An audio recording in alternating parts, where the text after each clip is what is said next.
What is going on, everybody? Welcome into Reality After Show's coverage of Big Brother 28. I'm your host, Bobby Goodsby. If you guys are new here, check me out on my social media handles at Goodsby Bobby down here on Instagram and Twitter/X, and then twitch.tv/Bobby Goodsby at After Show on YouTube, where you can watch us live on both Twitch and YouTube. We answer all your guys' comments live here on stream. We got a big one tonight, guys. First eviction of the summer. Who's looking forward to it? Who do you think's going home? I know the East Coasters that are watching this live have already seen the episode. Us on the West Coast, we are just now getting the episode. It's about to start in about 2 minutes. So if you guys can, no spoilers in the chat. We will be watching and reacting live here on stream to the West Coast feed.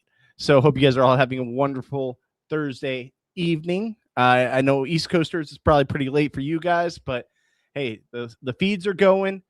The stream is live, and we've got the episode upon us right now for the West Coast feed.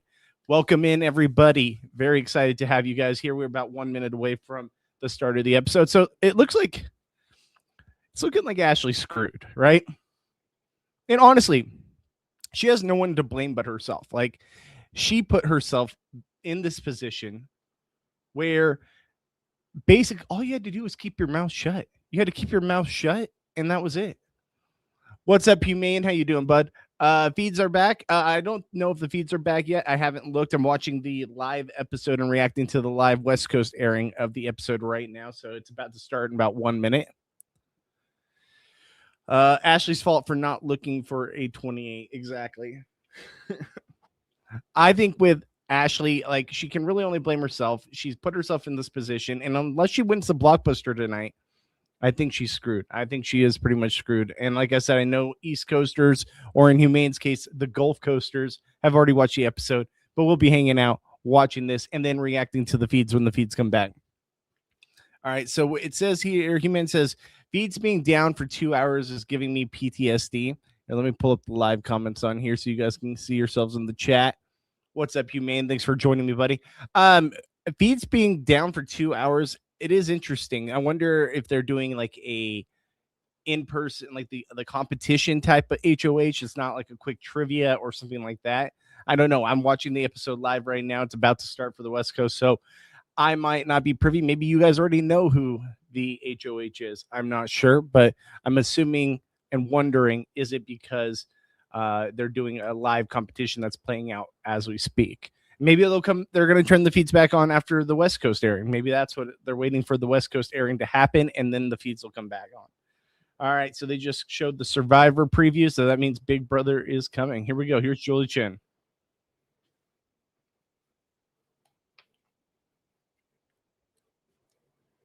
All right, Julie Chen, first live show. Well, I say live for us, live for you East Coasters, not live for us West Coasters. So I'm really excited to see this HOH. Yeah. If you get, I know a lot of people probably already know. I already know too who goes home, but gonna leave it nice and coy for the people that are curious as to watching this live. All right, so we're basically just getting a recap right now. So I'll turn this volume down so that I can talk to you guys. So get your guys' comments, questions, whatever, read live here on stream. If you guys haven't checked it out, we had Portia Briggs from Big Brother 13 on with us earlier in the day with myself, Lauren Pratt, and Philip Solomon from Dondi Season 2, where we basically broke down the first week of the Big Brother house and everything that's going on, all the characters, the drama, all the messiness, and got Portia's take on her thoughts of the cast. And also, you'll have to hear what she has to say about one, Angela, her thoughts on Angela being the returnee for Big Brother, and two, her good friend Rachel Riley's little experience to start the season in the Big Brother house. So if you guys haven't checked that out, go check that out. It's on our Big Brother feed on the at After Show on YouTube. All right, so they're basically just breaking down right now what happened in last night's episode. Honestly, the week as a whole. I'm loving Drew, man. Like, I know a lot of people are on the Drew train, But it is so cool to see like someone from where you live do really well in this game. And I was worried for him. I thought him being the youngest guy, I was terrified for him. Taylor has been a travesty for most of my drafts that I took. Luckily, here at Reality After Show, the one we did, Lauren took her before I could, so at least I got that going for me. But yeah, she has not impressed me at all. Now she did calm down earlier this week. She did um, have moments where I felt a little bit better about her because she didn't panic. She just kind of let her gameplay and like her being able to talk to the others really solidify her safety in the house for this week. But I don't like the position she's in. Outside of Lala, she really has no one. She realistically has no one. So I'm interested to see how she plays going forward in the season. You mean let me know in the comments. Did they show you the live eviction? I mean, excuse me, the live HOH, or was it some kind of competition? All right, so now we are talking about the time travel.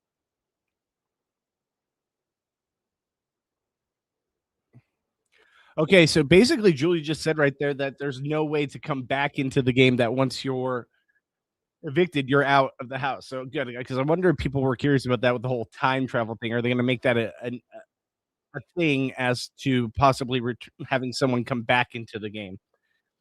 Who do we think is getting voted also the first person by America to get the chance at the punishment or prize? It's definitely gonna be one of the 3, right? I feel like it's gonna be Devon's first. It's gonna be that each week, right? It's gonna be Devon's, D, and Angela, some sort of combination of the 3 for the first 3 weeks. I think the first one's gonna set the tone because they're gonna be able to give the other 2 the information of what's going on. I wonder what the punishment will be. Because if it's a punishment, I feel like it's gonna be pretty bad. And if it's not a punishment, if they end up completing what they're gonna have to complete, the prize better be significant. So let's see. All right, we got Taylor talking about how she needs the votes this week to stay. Who's saying yada yada that we're used to? D explaining why she put up Ashley. If I had to speculate as to what the prize may be, I'm gonna say it's some kind of safety based, right? And this is just me spitballing. I have no idea. I'm just spitballing with you guys here in the chat. But the reason I say that is because I'm sure the producers are thinking that obviously Angela, D, or Devins will win, the opportunity to play the first 3. And they want to keep them around as long as possible. They do. I mean, it's obvious. Like, that's why they brought them on the shows, because they want these people to stay around. They know that they bring in the numbers and they're bringing in the crowd from the different shows. So for that to happen, I just believe the prize is going to be some kind of safety situation. Now, punishment, I have no idea. Maybe you go on the block. Maybe you're possible nominee or like a possible renom. Who knows? I think that's a little extreme, but Big Brother. All right, now we got Yash talking to D and sorry, 1 second.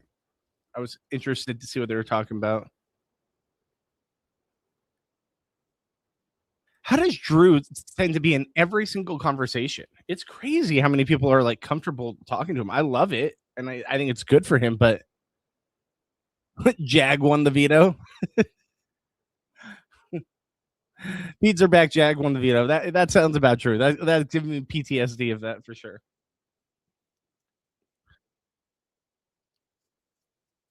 So they look at Yash as a meat shield for that side of the house, or for Kamu and Chuck as well. If you guys are new here, get your comments read live on stream. We are doing a live watch party of the West Coast airing of the episode. What is Lala doing? She's dancing on top of Jason.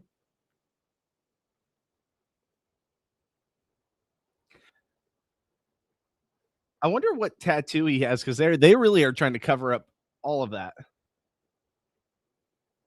He has to wear sleeves. Jason has to wear sleeves because of his tattoos.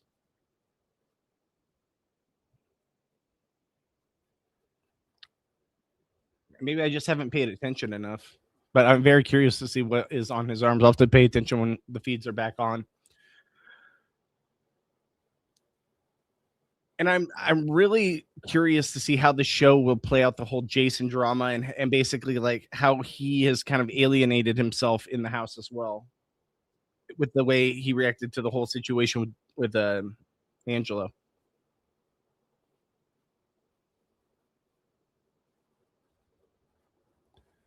All right, so with the feed still down, I think we come back. We obviously get our HOH winner, but I'm interested to see how this all plays out. The only positive thing I can say about the Vikings is that they're the best time zone. It is true. It is a good time zone for sure.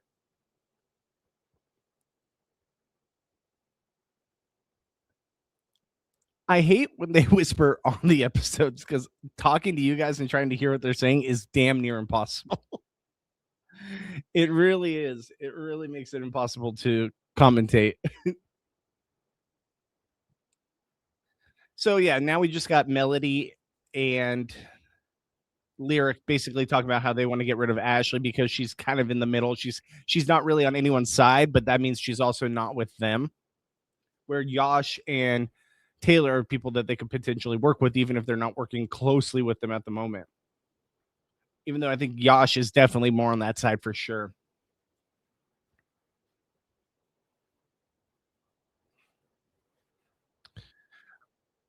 Rum and joke. What's up, Arteritas? How you doing, bud? Welcome in. Welcome in. Hey, get your comments read live here on stream. Finally went and got my beard trimmed, got my hair cut. I feel like a new man. Went to Sports Clips, got it all done. Feel much better now. It was getting hot with that hair and beard, man. All right, so obviously with a lot of you guys having already watched the episode being on the East Coast, for us on the West Coast, I've stayed away from social media. I have a good idea, obviously, who goes home. Um, basically no at this point, right? But I did want to I did want to keep it at least something that I stay away from social media, so I'm not privy to that knowledge ahead of time. My biggest thing is what's going to happen in the HOH because, in my opinion, this is the biggest HOH week two we've had in a very long time, right? Because this next HOH, whoever it may be, is gonna shake up the house one way or another, no matter which side it is. To be honest with you, because I feel like someone like Barrett, and I was listening to Barrett talk to the feedsters the other night, or was it last night or the night before? I think it was last night before he started talking to Kamu, and he was out on the hammock, and he was basically saying, he's like, if it were up to me, I'd be going after the Kamu, Haley, Chuck out there, which I think that would be a terrible move for him right now because those guys aren't even looking at you really on their radar now that they feel like you're part of that crew, right? So, in my opinion, it's smarter for him to just not win because I don't think anyone directly is targeting. It's targeting Barrett one on one. Like there's other bigger targets out there. Rick Devens HOH wouldn't change much. Yeah, I 100%. Well, because obviously with D being in power, it wouldn't change much. This last week, so obviously he'd be pretty much step for step with her in line of like what they're gonna do, and they're gonna go around the same way. But if the other side gets into power, I think it could really shake things up. And honestly, I'd be really worried about the icons for sure. All right, so sorry, we got Angela talking about the Rome lyric melody Mallory of it all. We got Mama's Angels too. So I didn't get to watch too much about that, but yeah. I mean, Mama's Angels, I don't know if that's really going to be something that sticks all season long. All right, we got commercial breakdown. All right, so like I said, like if someone like a Rome gets into power could really shake things up. Even though he's pretty cool with everybody, the guy obviously always wants to win. So I feel like he's not going to throw this competition. And then, and he's obviously a strong person in the house. Like he could absolutely win the competition no matter what. But then if like a Mallory wins HOH, oh my gosh, that could really shake up this house. Like then I'm really worried for D if that's the case. I don't know. It's an interesting position. Are they so when do we think they're gonna give us the answer? On Sunday for like the America's player pick? Is that what they're calling? Is it America's player? Are they bringing that back?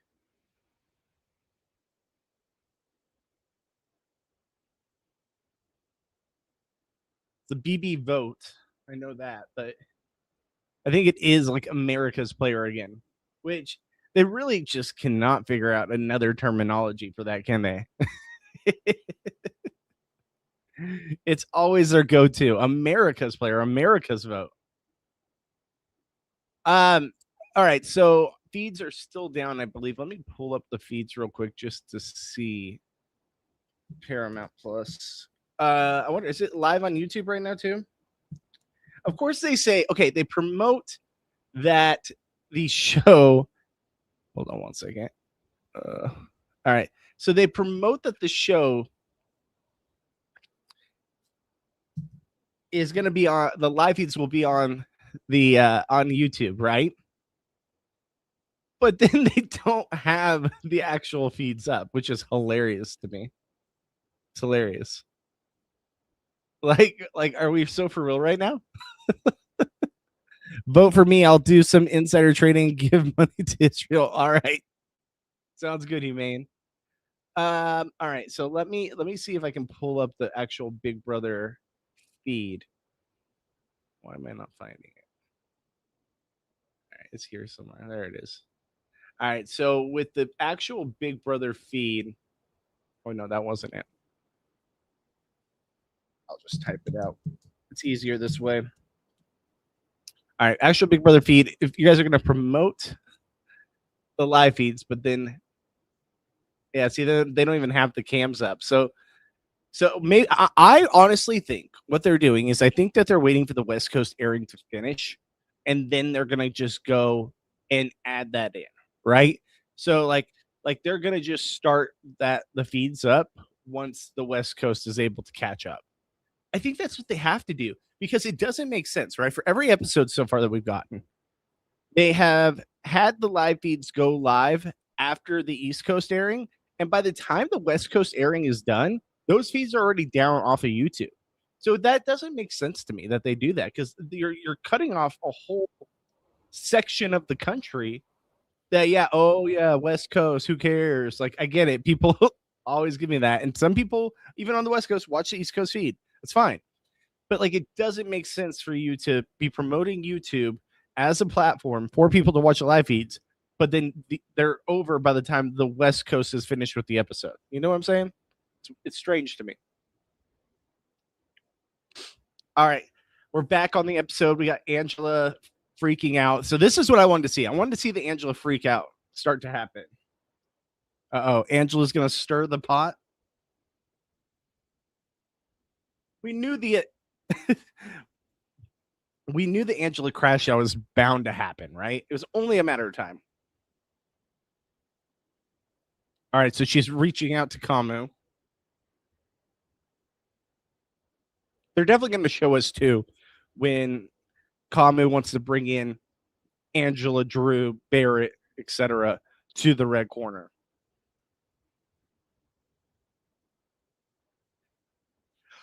Honestly, I didn't mind this move by Angela reaching out to Kamu, especially since she already has the knowledge that Dee and Devins are working with them. She's trying to show, hey, I trusted too.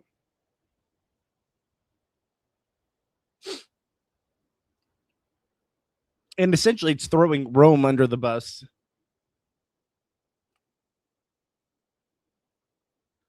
But the Angela crash out, it was only a matter of time, right?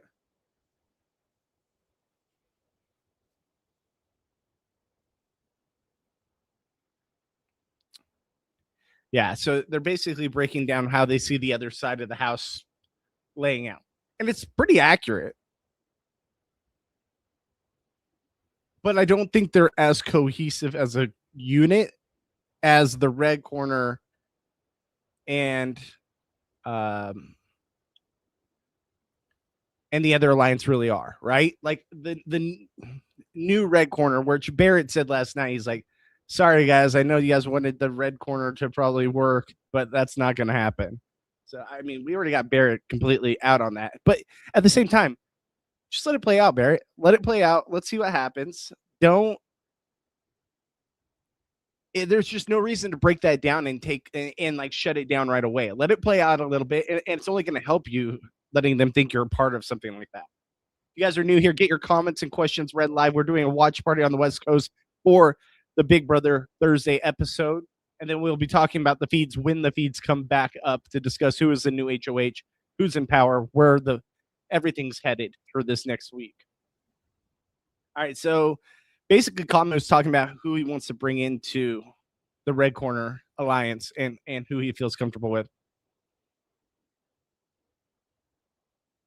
Angela being able to compare herself to Ashley's game is so funny. Click to a Jason HOH. Please know I've seen enough Danielle HOHs not to like it. I hear you. Allie watches things. Hi, Bobby. Hope you're doing well. Just popping in. Hey, Allie. Thank you so much for joining. Hope you're doing well. Thanks for catching up with us. We're just watching the live eviction episode for the West Coast airing, and then hopefully we'll get the feeds back up and we'll be able to talk all about the feeds. So definitely look forward to that. Hope you are doing well, and thank you for coming in, popping in here to visit.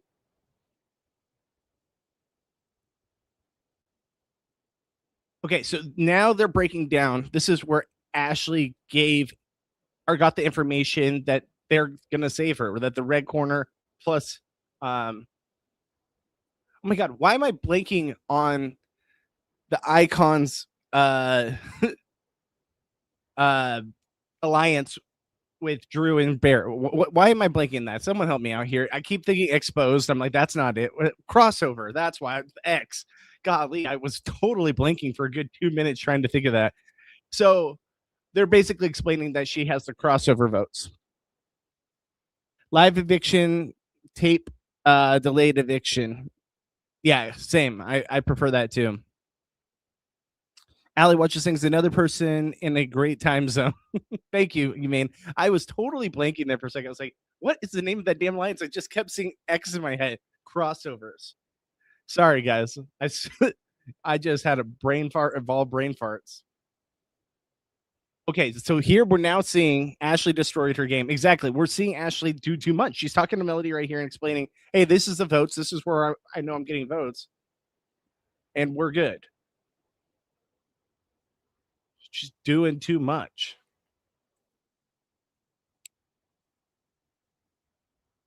I prefer tape delayed eviction. Well, I'll say this.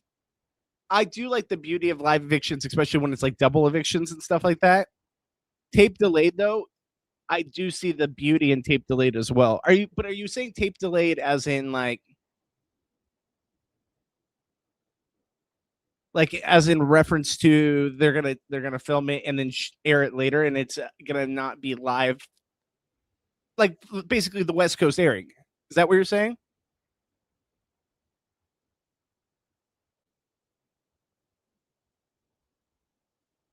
All right, so basically Drew's getting that information, got that information, and is now relaying that back to his allies, the crossovers, that Ashley's doing too much.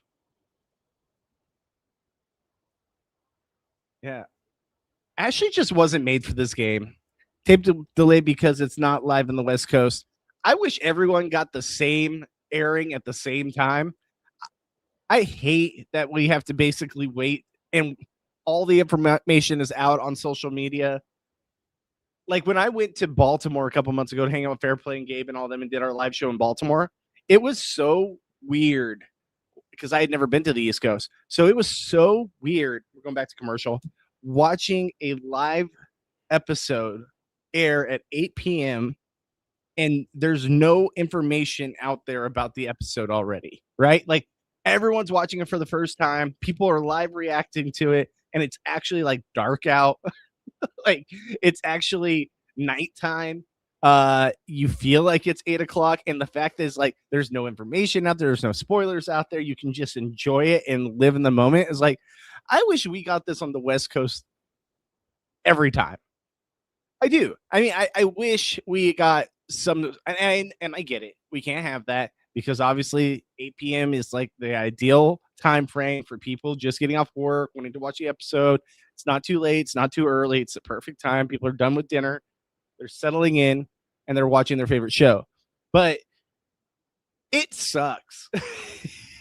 It sucks being a West Coaster, and you basically have to stay off of social media. You have to stay away from everything. You have to, if you don't want to be spoiled, um, and you realistically just have to, like, kind of, like, even me watching it now, I don't have probably the same audience as someone that's on the East Coast watching it live, doing it live, watch and react, because they're watching it live with people for the first time, right?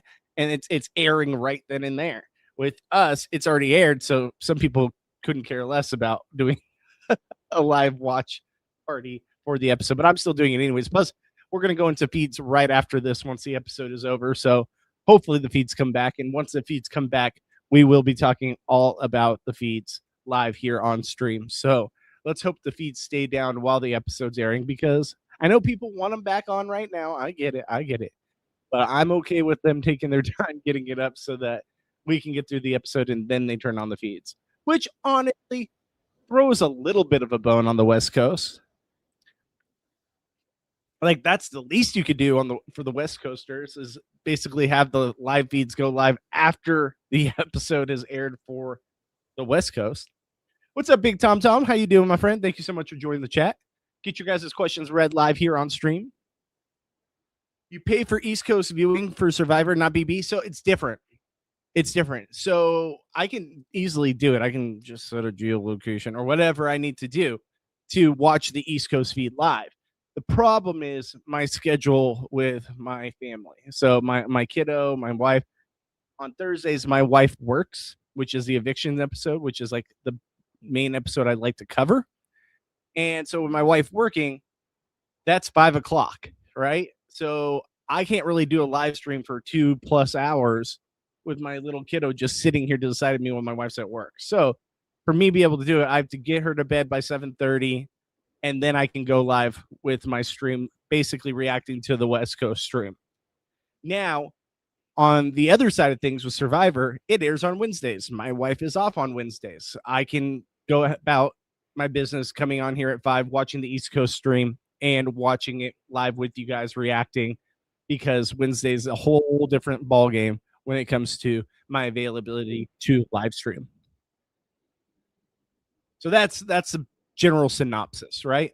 And that's also what cuts into, like, me being able to do my live streams during the daytime, which honestly, that's where most of my audience is the daytime people talking about the episodes and stuff, talking about the live feeds, until my kid goes to school. Once she goes to school, every single day of the week, except for Sundays and Saturdays and Sundays, I'll be going live talking about everything. So just like we did last summer. So just kind of got to wait for her to get back to school.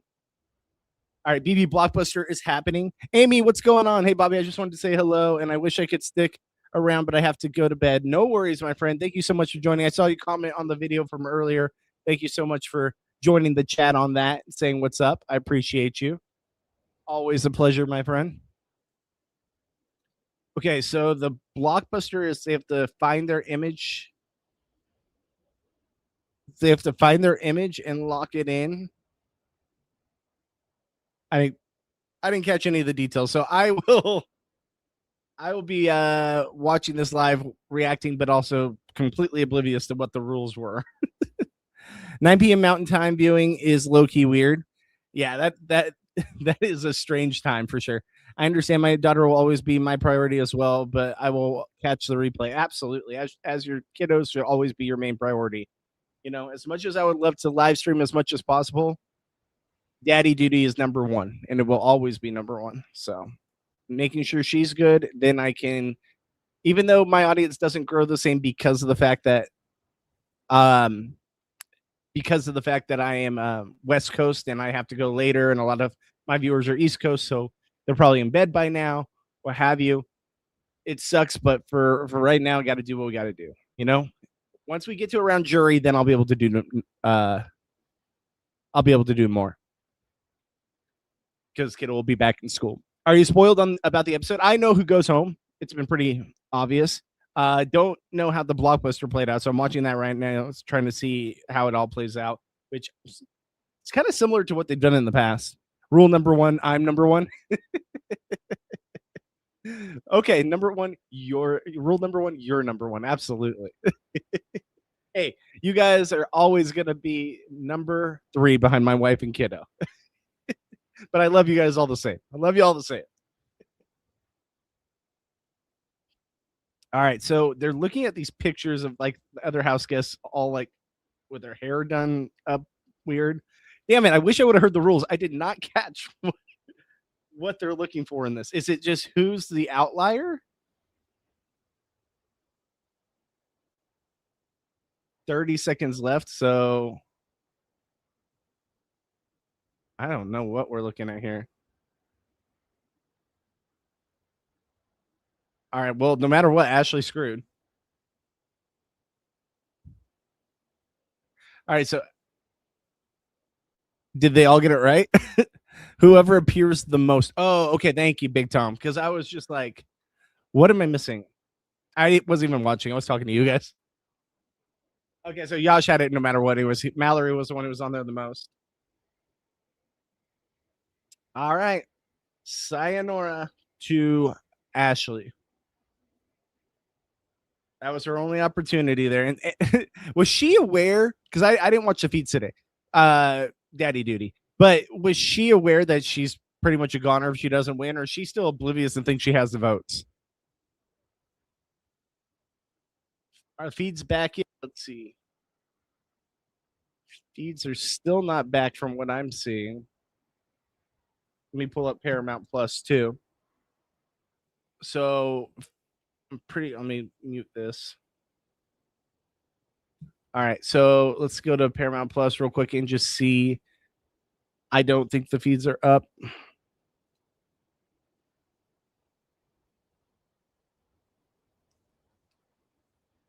All right. Loading. I feel like the optimizing playback. Oh no, we got rabbits this season, guys. We got rabbits. Rancho Coastal Humane Society. So we've had cats, we've had dogs, now we got rabbits. All right. So feeds are still down. She seemed fairly surprised, but I wasn't watching the feeds today either. Yeah. So I imagine like they probably let her just believe what she wanted to believe at this point, because any information you give her, especially if like she ends up relaying that information that to someone else, hey, I found out I'm in trouble. It's just bad for your game. There's just no reason for it. Just we already know that she has too big of a mouth. Your rabbit died in March. I'm sorry, you mean that sucks. That's terrible. You have that rabbits? Don't they live for like a really long time? Don't they live to be like 20 or something like that? 30? I feel like maybe I'm misremembering, but I feel like rabbits like live forever. Over under 11 and a half votes. To be honest, I think it could be a clean sweep. Like, I don't know if she's gonna, after what she did this week, 10 years. Oh, I thought it was longer than that. I thought, especially with how she did this week, couldn't keep her mouth shut. I would say a clean sweep is what my prediction would be. But like I said, I'm watching this live for the first time, so I'm not privy to this knowledge like you guys are.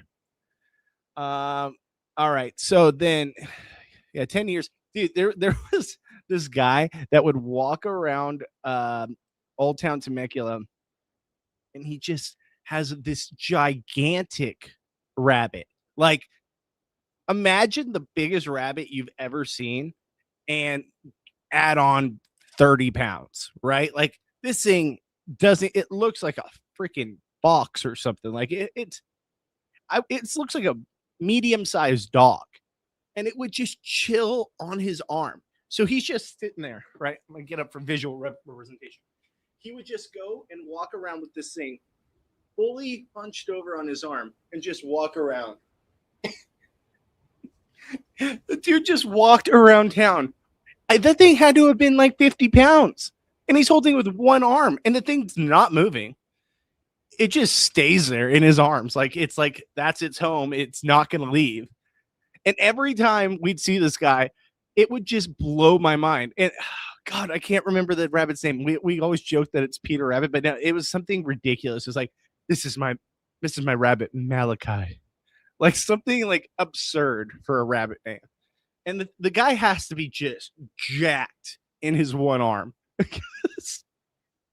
He would just carry it around with one arm, and this thing is freaking huge. And it doesn't move. I'm like, don't they usually like react, like jump? I feel like that thing takes one plunge, like off of his arm. That guy's arm's broken. So that's just my little rabbit story while we wait for the show to come back, because I always found that freaking hilarious. Like when I see this guy and he just walks all slowly, like nothing's ever happened. Riesling says, hi, Bobby. Glad to see you do content. Thank you so much, my friend. Thank you so much for joining the chat. If you guys have anything you want to comment about the episode, what we hope to see on the live feeds, I appreciate you guys and would love to hear your guys' comments read live here on stream. If you're new here, check me out, twitch.tv/Bobby Goodsby, or you can follow me at After Show on YouTube, at Goodsby Bobby on Twitch. I keep saying Twitch, Twitter/X and Instagram. So you guys want to follow me on my social media, I appreciate you guys. Feeds are back, Hamster 1 HOH. That's, yeah, we got the rabbit still on our screen for that. So I've got both the feeds, the episode up. When the feeds come back, we will be talking all about the feeds and who won HOH and where the fallout is falling on the house. All right, sorry about that, guys. Just banging the freaking mic. So episode is still a commercial break. Obviously, we just saw Yash win the Blockbuster. Still love that Blockbuster thing, by the way. I think the Blockbuster is one of the greatest things they've added to the game by far. Like, for the love of God, please end it prior to jury. That's all we ask. Does not need to be around for jury. All right, so we're back now. Ashley and Taylor, the two nominees. It's pretty obvious Ashley's going to go. We all know it. My biggest wonder is it going to be a unanimous vote? Will it be a unanimous vote? I think it could be. I don't know where she picks up a vote from. I don't see a single person that would vote in favor of Ashley at this point. Cat 1 HOH.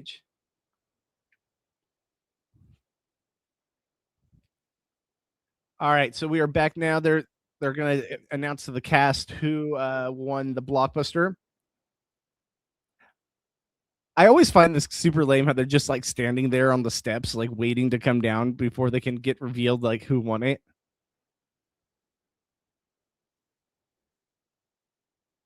I wish they would like one of these times too, like do like a fake out. Like it's the winner of the BB Blockbuster is Yash. Something ridiculous.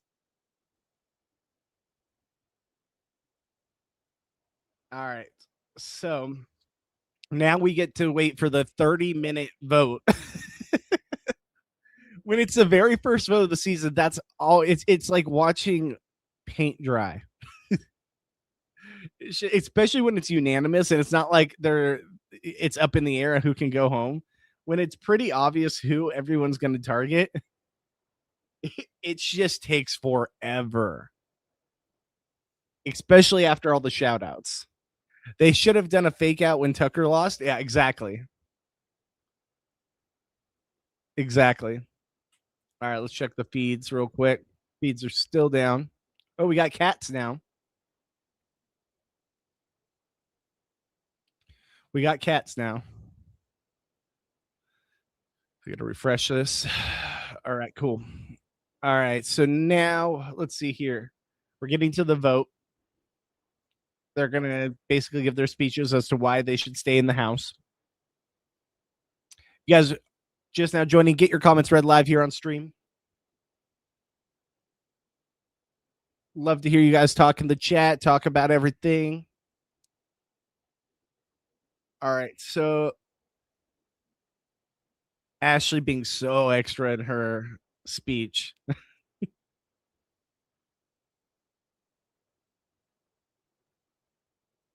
Yeah, the Burger Queen, excuse me. I just the whole burger thing. There's no way that's real. There's no way it's real. The fact that she would think that that was a good enough like thing to say that you've never eaten to get cast is so funny to me. So funny to me. Uh, KLB, you just fell in my algorithm. I love BB, so I'm going to stay and check you out. Thank you so much for joining. Hey, welcome. Glad the algorithm is working. I go live on here to talk about live feeds, talk about Big Brother. We're watching the West Coast airing of the episode right now. Right now, Taylor's doing her speech as why she should stay. But yeah, thank you so much for joining us. I'm glad that you also like BB and the content. So welcome in. If you have any questions, comments about the episode or where you think this next HOH will turn out, let us know.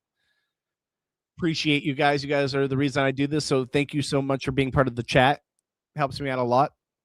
But once the feeds are going to come back, which who knows when, I just refreshed it. Oh,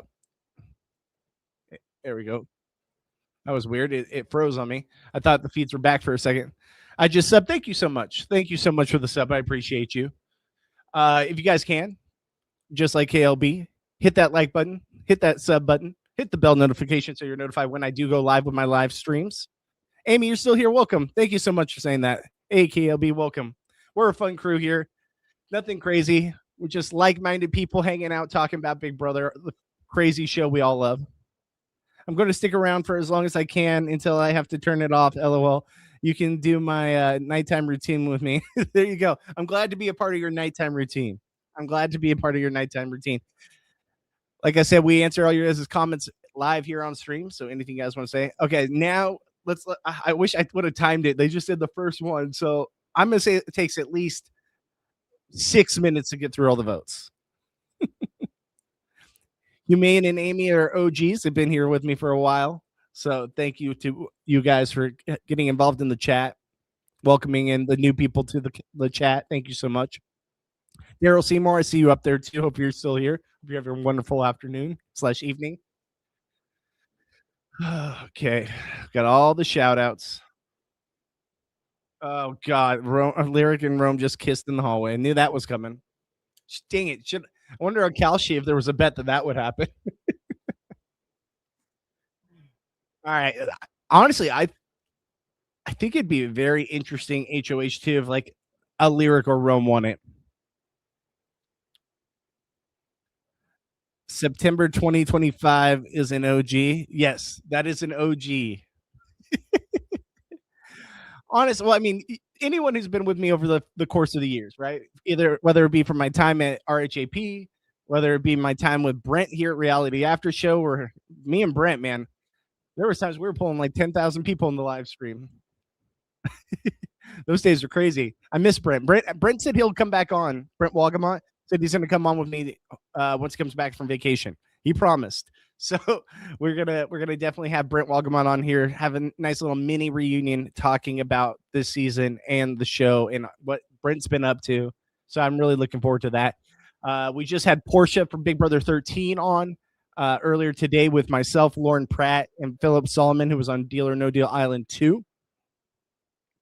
And so if you guys haven't checked that out, go check out our content where we ask Portia her thoughts on the season, her thoughts on her former number one ally, Rachel, being a part of this season as well.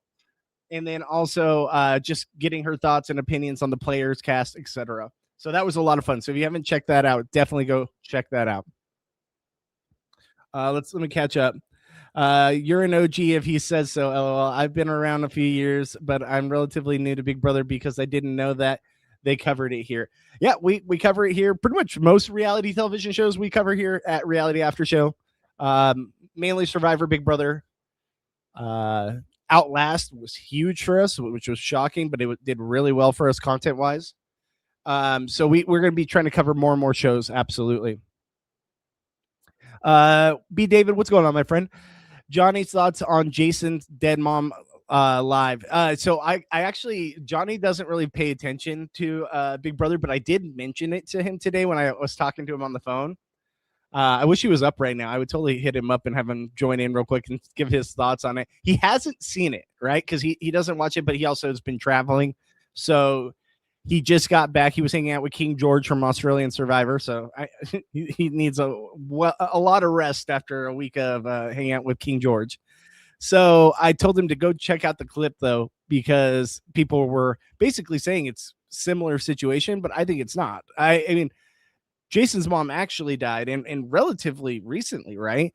And Johnny was faking his grandma's death. His grandma was alive on the couch somewhere else. So I think it's apples and oranges. I just did not like the way it just felt icky to me how Jason went about that, and then especially telling everybody after the fact. Amy, so you were on Rahap? Yeah, I was on Rahap for a few years. Did a lot of Big Brother content, did live feed updates with Taryn, covered a bunch of shows with them. That's where I got my start. And then when Brent left or got fired from RHAP, he went over to Reality After Show, and he was gonna podcast with Alex Kidwell, but then that didn't work out for reasons. And then so Brent reached out to me. He's like, "Hey, I know you haven't been getting a lot of airtime on RHAP. Do you want to come over and podcast with me and be, doing all the Big Brother coverage with me on Reality After Show?" It's like, sure, let's do it. All respect to the guys at RHAP. They do amazing stuff. Their content is what dreams are made of to be. I wish we had half their numbers because like they kill it. So just talked to Taryn a few days ago too. He's doing well. So good to hear from him.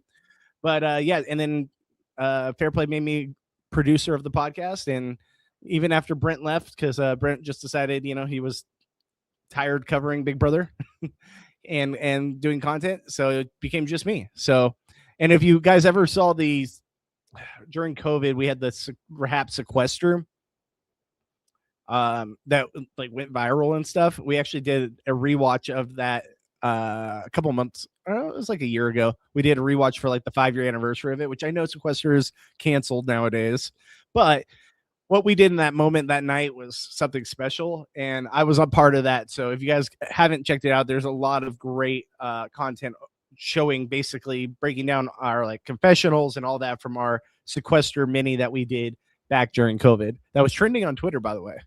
It's crazy. And I get pretty far in the game, so go check it out if you haven't seen it yet. Jason's mom's alive. No, she actually did pass away from what I heard. And how did I miss you there? I don't know. You could probably find me somewhere archived in their content somewhere. Brandon Donlin, actually, because I listen to Rahap still, they were doing like the best of Rahap moments. And Brandon Donlin brought up the sequester mini and brought me up specifically for something that happened during that as like one of the greatest moments in like Rahap history. Not saying that was the greatest moment. I'm not saying that. I'm saying it was like a part of like over the years, what are some of the greatest moments from Rahap history? And yeah, so it was pretty cool hearing my name on that again. Let's see here. Well, that's pretty cool. Thank you so much. I was so glad to see her. I wasn't sure what she would bring, but she said everything all of us are thinking to ourselves. Haha. Yeah. It wasn't a lie. Jason's mom actually died. Yeah. Oh, Google AI lied to me. Let's see here. Yeah, I mean, yeah, his mom is actually dead. Wait, where can I see the Portia interview? So if you click on our YouTube channel, right? Just Reality After Show, or you can look it up at After Show on YouTube. So youtube.com/After Show. And go to our Big Brother content. You'll see Portia on the thumbnail. It looks very similar to the thumbnail I have now. So you'll be able to find it there. We just did it hours ago. So definitely go check that out. Oh my God, you're absolutely right. That's how I found this channel. Okay, there you go. Brent was so funny, and I loved him. I couldn't believe that they booted him. I know Brent's the best. Literally everything you can imagine with Brent. Like Brent is literally the greatest person ever, right? Like he's exactly how he is on stream is how he is in person. And I have nothing but love for that guy. He gave me the opportunity I have now here, where I have my own platform with Reality After Show, and helped me out a lot at Rehab. So all the love in the world for Brent. Brent is the best. Uh, B David AI be doing that exactly. Is Sequester on Rehab? I don't think they have it on the Rehab content, but if you let me look up the link and I'll put it in the chat for you guys to check out. Let me find it. Because there's a really good one out there. I forget, it's by Cheeto or something like that. So Rehab Sequester Mini. Yeah, this one right here.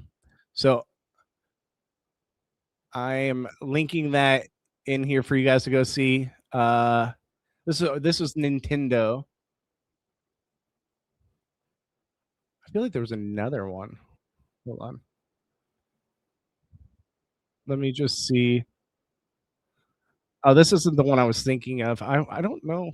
It's the one that I was thinking of not on here anymore.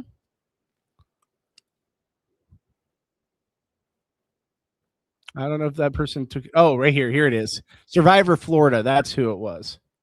Survivor Florida. Okay. Let me copy and paste that into the chat for you guys to check out, because they did a great job editing it, doing all of our thoughts and our audio from it. Here we go. Oh, I think my wife just got home. I hear the garage going off. There you go, guys. So if you guys want, go check. You can guys check that out there. Let's see here. Rob Sesternino versus Johnny Fairplay captain season. Oh, could you imagine? I mean, I know Fairplay. Well, Fairplay wouldn't do it on Big Brother. There's no way. He's already said he could never live in a house that long. Let's see here. But maybe on Survivor today. He is so funny and off the cuff, and yeah, he was not censored enough for rap, I guess. But yeah, I love him. Hello, I found it. Thank you. And I spelled Portia's name wrong. There you go. There you go. All right, perfect. Glad you were able to find it, KLB. Welcome in. Welcome to the coverage here at Reality After Show. All right, so we are now 13 minutes in. I think my over-under of 7 minutes was a little lacking, but then again, we did have a commercial break with the vote out. So we're still waiting for the votes to roll in. All right. All right. Feeds, I believe, are still down too. Oh my God. We still have people giving their votes. This just takes forever. Yeah. We're still on kittens right now. All right. All right. Yeah. I just think Ashley, you think Fairplay would go back on server in a second? Fairplay is offended that they haven't reached out to him yet. I love Fairplay, and so they did reach out to him when originally Winners at War was going to be rivals. They reached out to him, and he answered the phone saying like, "About time you called." And they said on the phone, the casting producer was like, "Hey, listen, calm down. If it makes you any happier, just let you know you were the first person we called for rivals." So was it? Oh yeah, she's okay. Ashley just got voted out. Was it unanimous? 14 votes.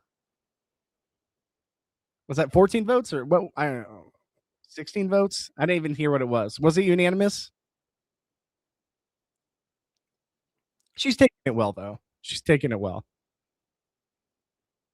But yes, he was also upset that they didn't call him back for 50. I don't think he even received a call. But fair play. Any opportunity comes his way, he's going to take it. Look at the million shows he's been on. He won Celebrity Bull Riding, for crying out loud. So yeah, I think if Fairplay got the call for Survivor, hell, even though he says he would never do Big Brother, like part of me feels like if he's getting the call for Big Brother, he's gonna take it. Just her hugging everybody on the way out is gonna take 17 minutes. All right, let's get back to what you guys' comments are. Yeah, so 100% Fairplay, if given the opportunity, he will 100% come back to Survivor. He means to put Rachel on the island as a captain and do 3 tribes. I would love that. I would love that. Rachel on Survivor will be interesting. Well, I know she applied. I know she applied, but I don't think she's on 51 or 52. Uh, will Fairplay say his mom died next time he plays Survivor? I don't think anyone's believing anything Fairplay says because he was a crybaby last time he was there. LOL. Yeah, well, but he was actually. I feel for him because I mean, granted, it's Fairplay. Do we take what you will? But I mean, he had his entire jaw broken by Danny Bonaducci like days before they're supposed to leave for um, for his second stint on Survivor Micronesia. And so as soon as Yao Man bashed his head into the side of that boat, it was game over for him. It was game over. All right. Respectfully, he should have stuck it out. Yeah. Fair play on the Survivor 54. My grandma actually died 2 years ago. 14-0. Yeah. For as entertaining as Ashley can be, like on the actual television show, I love how she shows like unsure why people voted her out. She's like, it doesn't make sense why they changed their votes. But like we got none of this on the live feeds, right? She just didn't build those relationships with people enough by far. I love Fair Play, but I was disappointed with his last performance. Absolutely. I mean, we all were. It was not the true Fair Play. His his head just wasn't in it after that incident. Yeah, he when he got his jaw broken, he had to leave for Micronesia. Like I want to say it was like a week or less, right? And he had it wired, like everything all put back together, but he was in a lot of pain, obviously. And when Yao Man and him ran to try to grab that idol, and Yao Man like pushed him into the boat, he hit his head into the boat, and it was just it triggered everything for the pain in his mouth. So by then he used the excuse, oh, I want to get back to see my daughter, my pregnant or my wife or girlfriend's pregnant, like I have a daughter coming, I've got that, and like that didn't play well on TV by any means. Um, he should have, if that was really what happened, he should have just stuck with that reasoning as to the pain, because he said he even asked a producer on set to give him like a Tylenol or something for the pain, and they wouldn't give him anything. And so, yeah, he was done. He was done. Um, he had a broken jaw. Fair play on Micronesia is a medevac. Essentially it was a medevac situation. And every single one of his fans would watch whatever he's on. Okay, that's information I wasn't aware of. I thought he left because he missed his girlfriend or something. Well, yeah, that's the excuse he gave, which I thought was like a terrible reasoning, right? It just doesn't look good no matter what, if that's your reasoning. Like everyone's got something to go home to. You're not the only one. So like, yeah, I feel like you got to come up with a better excuse. You know what I'm saying? So that I wish he would have had a better excuse than that if he didn't want to admit the true reasoning. And who knows? It's fair play, right? Like he could be over embellishing that. Who knows? But that's the information he gave me, and we've established. I think even Rob wrote about it in his Survivor book that he just wrote, and he wrote that it's like pretty well known that that was the reasoning why now. That information is out there as to like the real reasoning why he left the show. Ashley reminded me too much of Ashley. Well, it's just funny how this Ashley actually did go home first, and the other one went on to win. Thanks. Thanks, Humane. I didn't know, and now I feel bad. But they didn't show it as a medevac. They showed it as a vote out. No, and Jeff was giving him shit too. Yeah, no. It was definitely a vote out. It was basically like a, all right, well, do we even need to vote? You can go ahead and leave, essentially thing, right? But it was more so because people wanted him to stay, but it was more so that they were like, okay, we know he's in a lot of pain. Let's just, it's an easy first one. Plus, none of us want to go, so let's make it easy. He was voted off, but it was basically a medevac, exactly, essentially that. Ooh, okay, so Julie's talking about the new twist being unleashed that we obviously all know about. the BB time capsule twist. So it's going 6 weeks. I forgot that they said that. So 6 weeks we will be having one person go into the time capsule where they can either win a power or a punishment. Who do we think out of the icons is going to be the first one chosen by America? Because it's 100% going to be an icon. I think Drew will eventually get in there, and I think even possibly Barrett. But I think that's bad if that entire alliance goes in like 5 weeks in a row. Because if I were in the house and I was on the other side, I'd be like, well, clearly America loves those favorites, and those two must be the ones working closest with them, right? I didn't hear what she said there at the end, but they might just be reacting to that information. So I think with the time capsule thing, I really think that I think it's going to be Devins, then D, then Angela. Might switch those two, and then I'm going to say Drew, and then Barrett, and then there's a sixth one, whoever is like the favorite at that time, or like on the side of the fans by that time. I mean, I could see it being anyone at that point. But I think it's going to be some sort of combination of the icons, the first three, and then Drew and Barrett at some point there. We'll see how many people are going to be playing it up more because they know that this is going to be an America vote, essentially.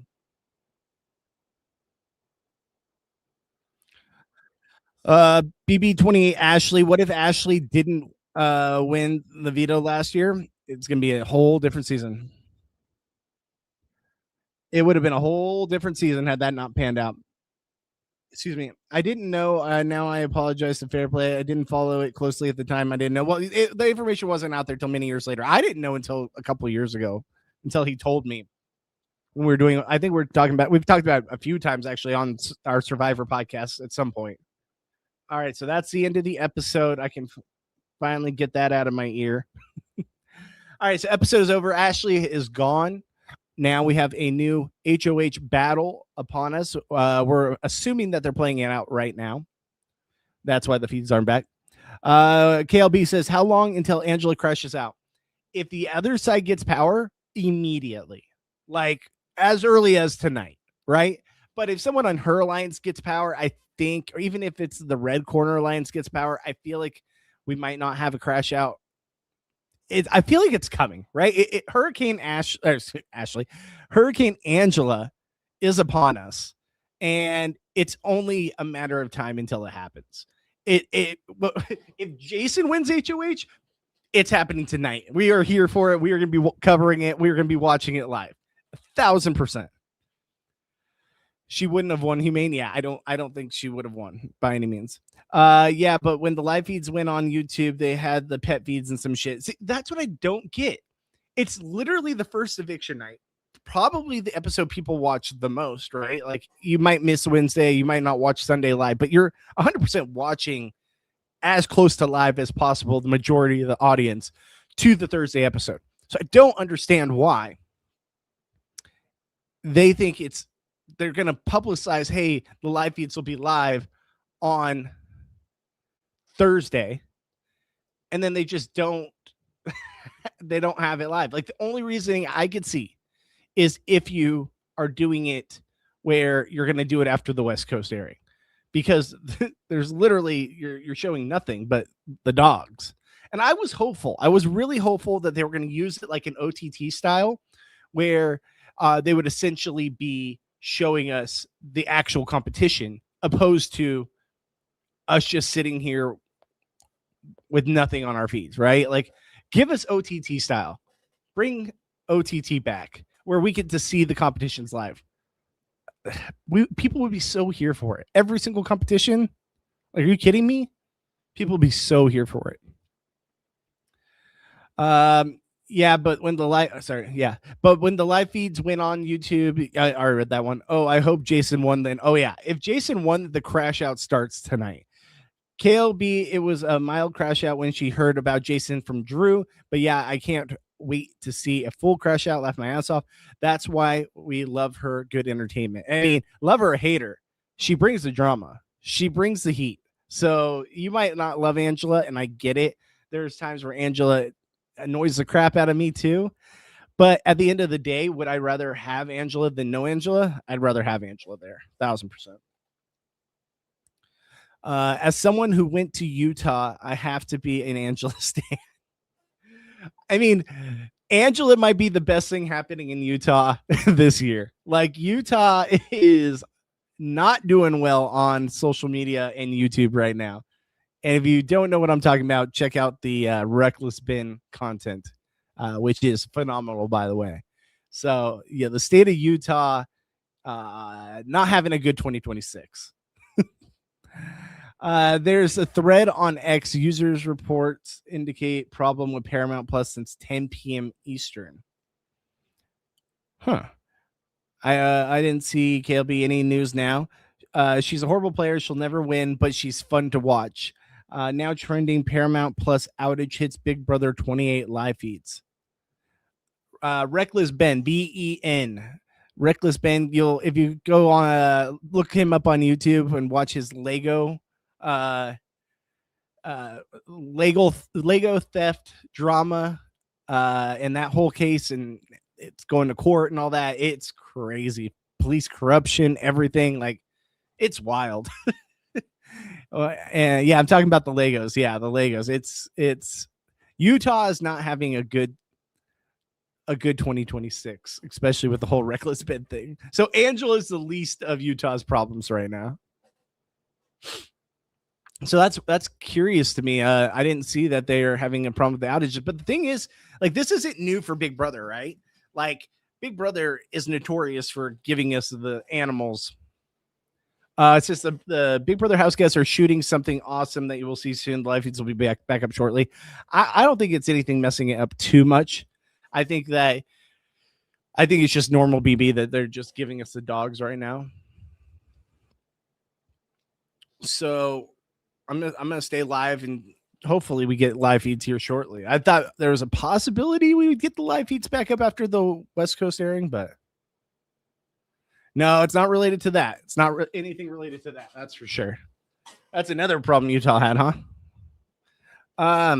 No, Reckless Ben was a whole Lego drama. So if you haven't checked it out, there's like multiple videos on YouTube. Like, every content creator known to man that's high profile with like YouTube has covered everything about this case. It was on Asmongold,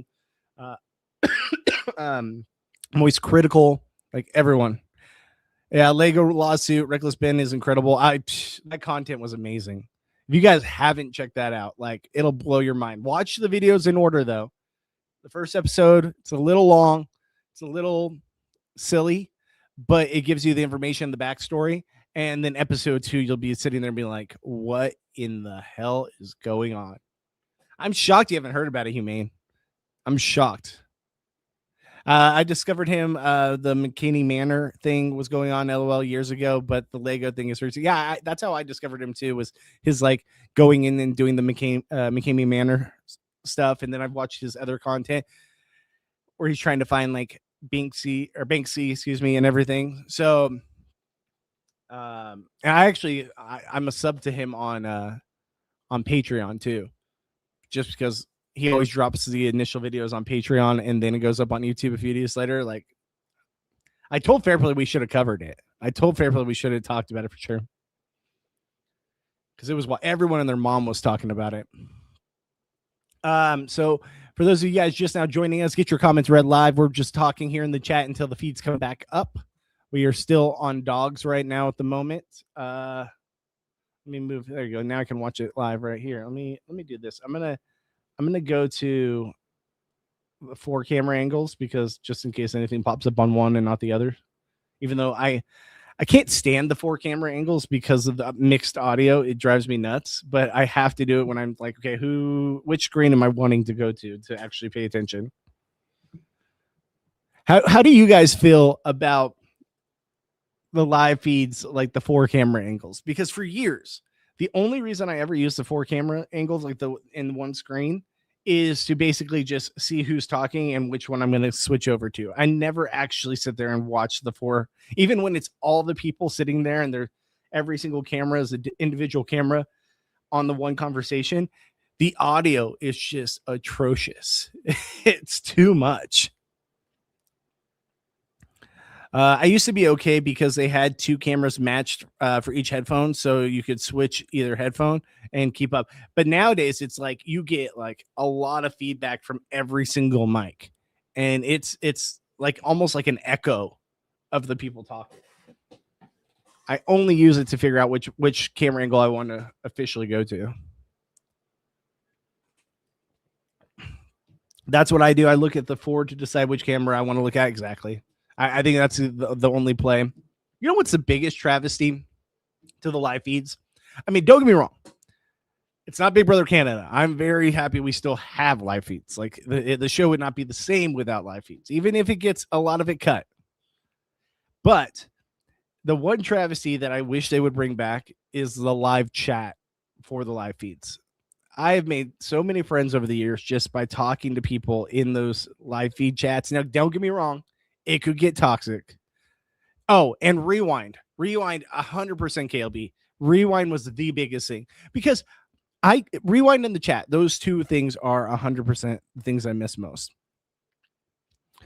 And the rewind was huge because like, I work. I can't just go and watch. I can't just watch live. So if I miss something, if someone doesn't clip it to social media, which thank God people have a lot of time on their hands. So there's a lot of clips that are out there that you can find on the internet. But I hate that you can't rewind and go back and be like, hey, okay, something happened at this time and I can't go back and watch it all play out. That is huge. Like imagine like back in the day, you couldn't go back and watch like, Angela's freak out or whatever. And honestly, that might've been cut by then too. I don't remember, but like, it sucks. It sucks.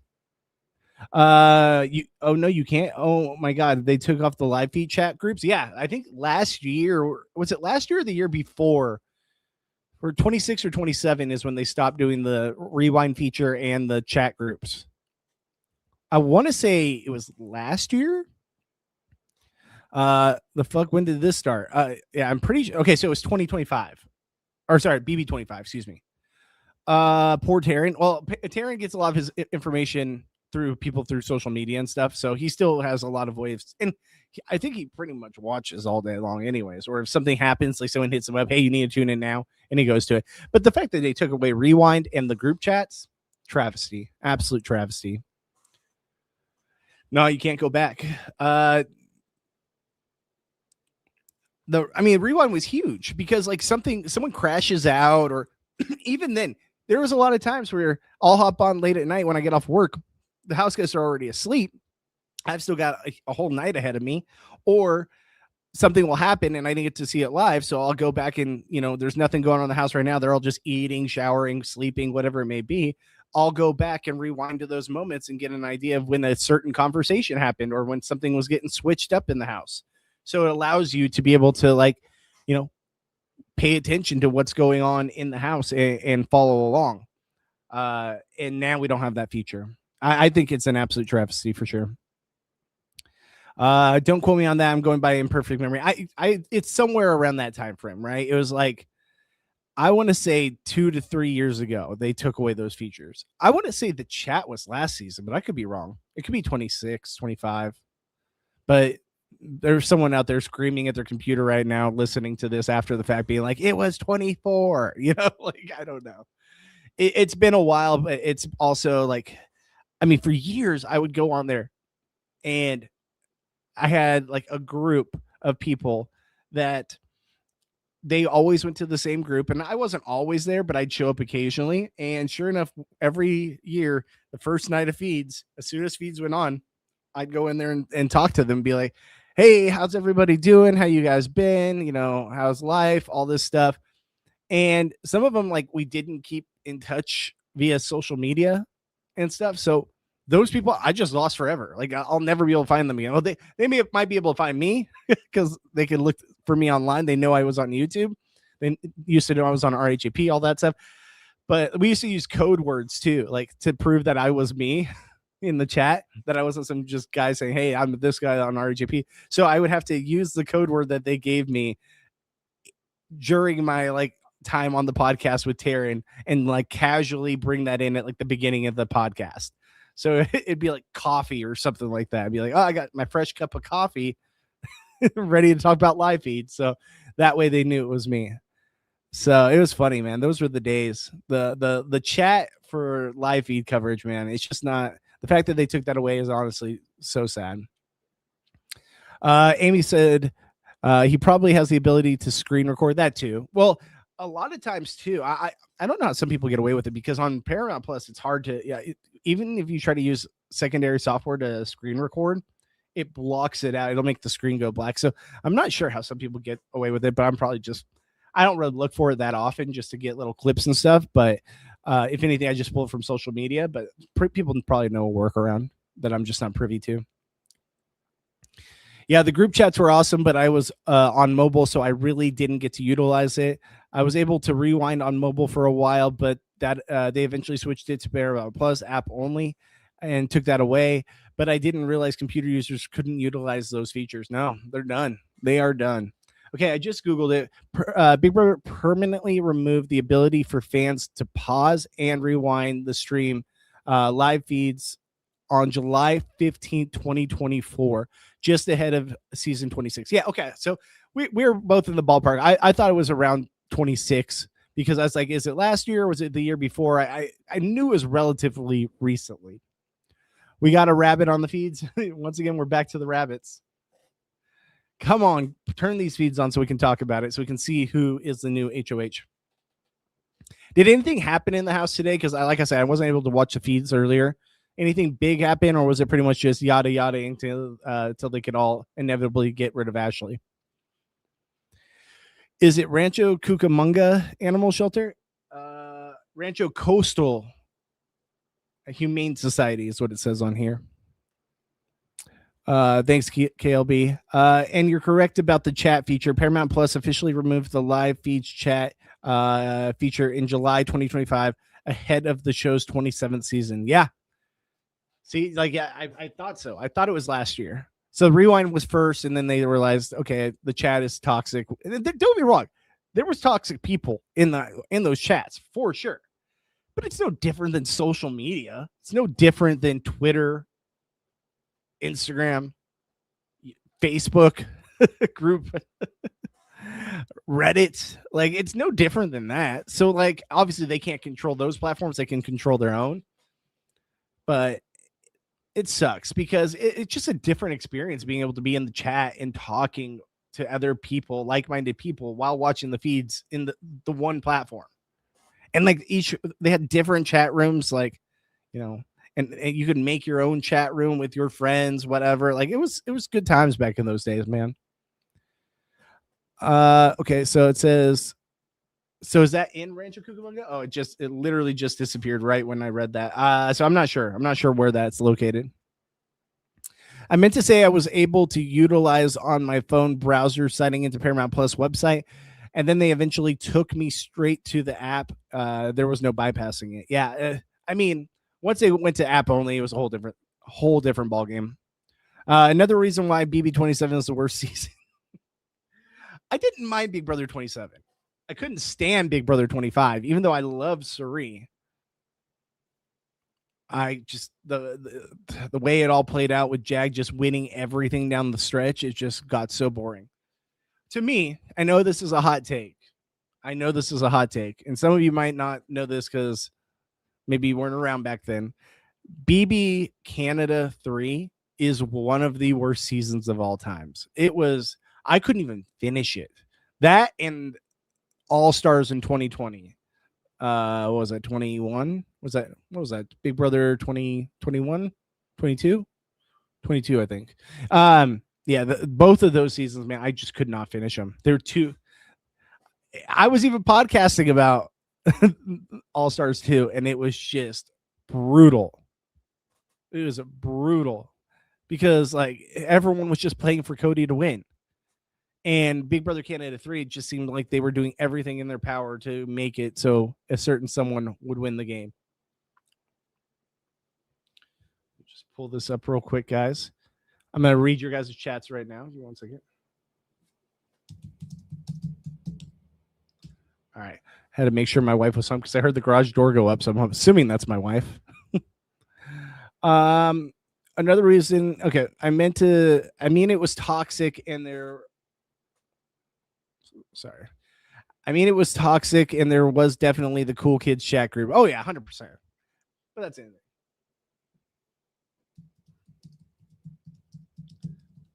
Kiddo woke up. Luckily, my wife was home, so that's good. But yeah, no, I mean, there was definitely the cool kids. There was all of that. It's all drama.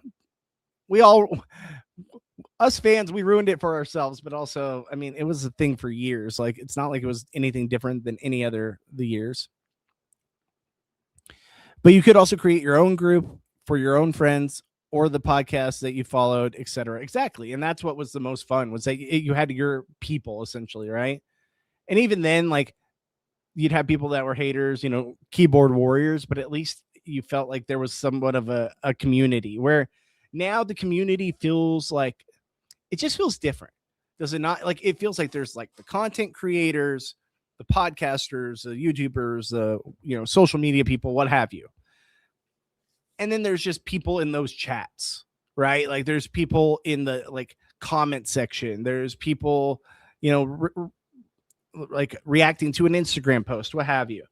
And there is communities amongst those people, but it just feels different. It doesn't feel the same as it did back when you were able to chat, and there's not really like a thing you're chatting about the show, you're chatting about the live feeds, you're chatting about what's going on right then, opposed to chatting in a comment section of someone relaying information to people. You know what I mean?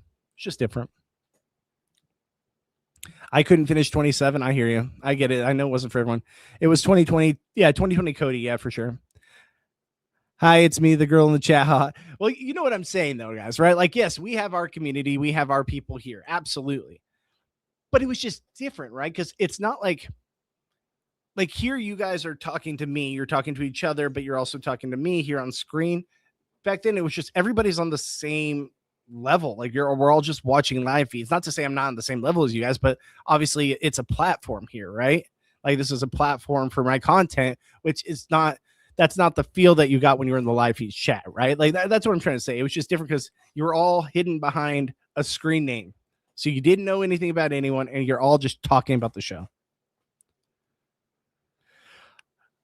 Who won HOH? What's up, BB? We don't know yet. We're still at Cats right now. The live feeds have been down the entire time. So we're just sitting here waiting for Ashley. We're just waiting for the feeds to come back up. I'm wondering if they're playing a competition currently or what. I was really hopeful that they would have the feeds on here, but for the competition. But I love it here because we have voices. I mean, that's true. Like, at least you do have voices here. Yeah, absolutely. Like, I read everyone's comments live. I talk to you guys in the chat. I want this to be our community, something that we build, that we can all sit here and chat. It's not just a million comments, even though I would love for there to be a million comments. there was a time last year, I think you guys were here for it, when right after Rachel, lost the White Locust competition, there was like 250 people in the chat, and it was hard. It was hard to keep up with as many comments as I could, but I was like getting to the majority of them, right? Or getting to the ones that I knew were actual questions or what have you. So I hope we can get back to those days one day. But regardless, like, here, this is a community we built that is all of us as a whole talking about the show and doing it together, and not just me basically giving you information. Now, there are podcasts like that we have on the channel, where earlier today we were talking to Portia. Majority of it is us talking amongst ourselves.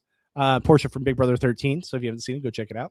But we also do take questions from the chat, so we involve you guys as well. But this one, where it's me one-on-one with you guys doing live feed coverage, doing Big Brother watch parties, what have you, it's me talking to you guys, the chat, and just giving information on my own. I get it, but it's not the same. But on your platform, everybody has a voice. I appreciate you. Thank you. I try to make sure everyone has a voice. If this down tomorrow afternoon, I'm going to crash out. Seriously, though, I feel like everyone's on the edge of their seat to figure out who the hell is HOH at this point. Like, give us that information. We need to know. And they better come back up tonight because I'm going to go live until they do, unless it gets super ridiculous. Let's see here. Jason, I hope only because of the mess it would bring. Oh my God, it would make such a mess. It would make such a mess. I honestly, I worry with Jason. Like, as much as I would love to see it, and I think the drama would be incredible, I do worry because I want to see the Icons and the crossover alliance do well. So I feel like Jason is worst case scenario for that alliance.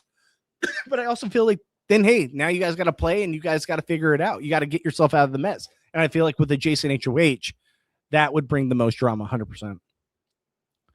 I wasn't here for it, and I hope to never go back to those days. Did you pick a winner before the season started? Yeah. So B-Bean7, my winner pick was Taylor. Yeah. What happened to that confident Taylor that talked about how she was going to have alliances and then have parachute alliance off of her core? Where the hell has that Taylor been all season? Because that Taylor sold me a bill of goods that she has not completed. Because she completely came into this house being like, I'm going to have my core, but then we're going to have our outside stuff. There are people doing that in house, and it is not Taylor. I get it. She also came from a perspective where she was immediately put on the block. So you kind of, maybe she didn't get to put her best foot forward because of that. But I feel like the Taylor we were given in the preseason interviews is not the same Taylor. So yeah, that was my winner pick. And I was really low on Drew, and now Drew's probably like the highest on my chart, which I love. I love that because he's from where I live in Temecula, California. But man, I was bummed. I was bummed that Taylor wasn't reminding me of the Taylor from what's it, season 24. Also, you don't delete comments from people who have been here a while. LOL. I don't delete comments really at all. The only time I delete comments is when it's something hateful, racist, or mean, or like mean-spirited, or just like dirty talk, whatever it may be. That's the only time I delete comments. Otherwise, this is your guys' platform. I'm just the face behind the camera, hoping you guys are entertained chatting with me and hoping to grow the platform so I can do this more often and have a community. And, you know, I don't have a lot of people in my real life that watch this stuff where I live. You know, you guys are my community. You guys are the people that I get to sit here, conversate with, talk about the show with, talk about reality television. And yes, I have like my friends, my podcast friends, but you know, they live across the country. So this is my community. This is the people I get to talk with. So that's what I enjoyed most, is having this community for us to all be here and be a part of the chat. And I hope you guys appreciate that too. And all the love you guys give me over the last, 8 years that I've been doing this. It's a lot. It's so grateful for all of it. All right, let's see here. T and Mock 3070, Chuck and Haley final two. Yeah, that's true. Chuck's got a final two of both sides. I found this by spamming Rachel for a AFP all over the internet. Oh, that's so funny. My winner pick was D. It's not a bad pick. It's the way she's sitting right now in this house, it's not bad. Do think she has a bigger target than a lot of the newbies, obviously, but yeah. I mean, I can bear it, but why is Jason the best? I shouldn't wish for Jason. I get it. Like, entertainment, Jason. My heart. My heart. I don't think Barrett's gonna even really play. He was talking on feeds last night, doing his cam talks to us, saying he doesn't think he's going. He doesn't want to. He's probably gonna throw it. Michelle _H772. What's going on? Hey, y'all coming in late. Thank you so much for joining us. Hope you are doing well. Thank you for joining the chat. All right, KLB. Poor Taylor when she dropped all the glasses and BB flicked on the lights. I am shocked. I am shocked that Big Brother didn't have that in the episode tonight. Unless I missed it because I was talking to you guys in the chat. The fact that they haven't had it on the Wednesday episode or the Thursday episode, I was shocked. It's got to happen on Sunday. Like, maybe they're just thinking that's a perfect like Sunday little mishap thing because it's really timeless of when it happens. But the fact that they haven't showed it is crazy. Wait, I'm glitching? Is my stream glitching? Yeah, Amy says, yeah, but we're talking about the guy whose opinion I don't value, if you remember. And you know me, I don't say anything mean spirited.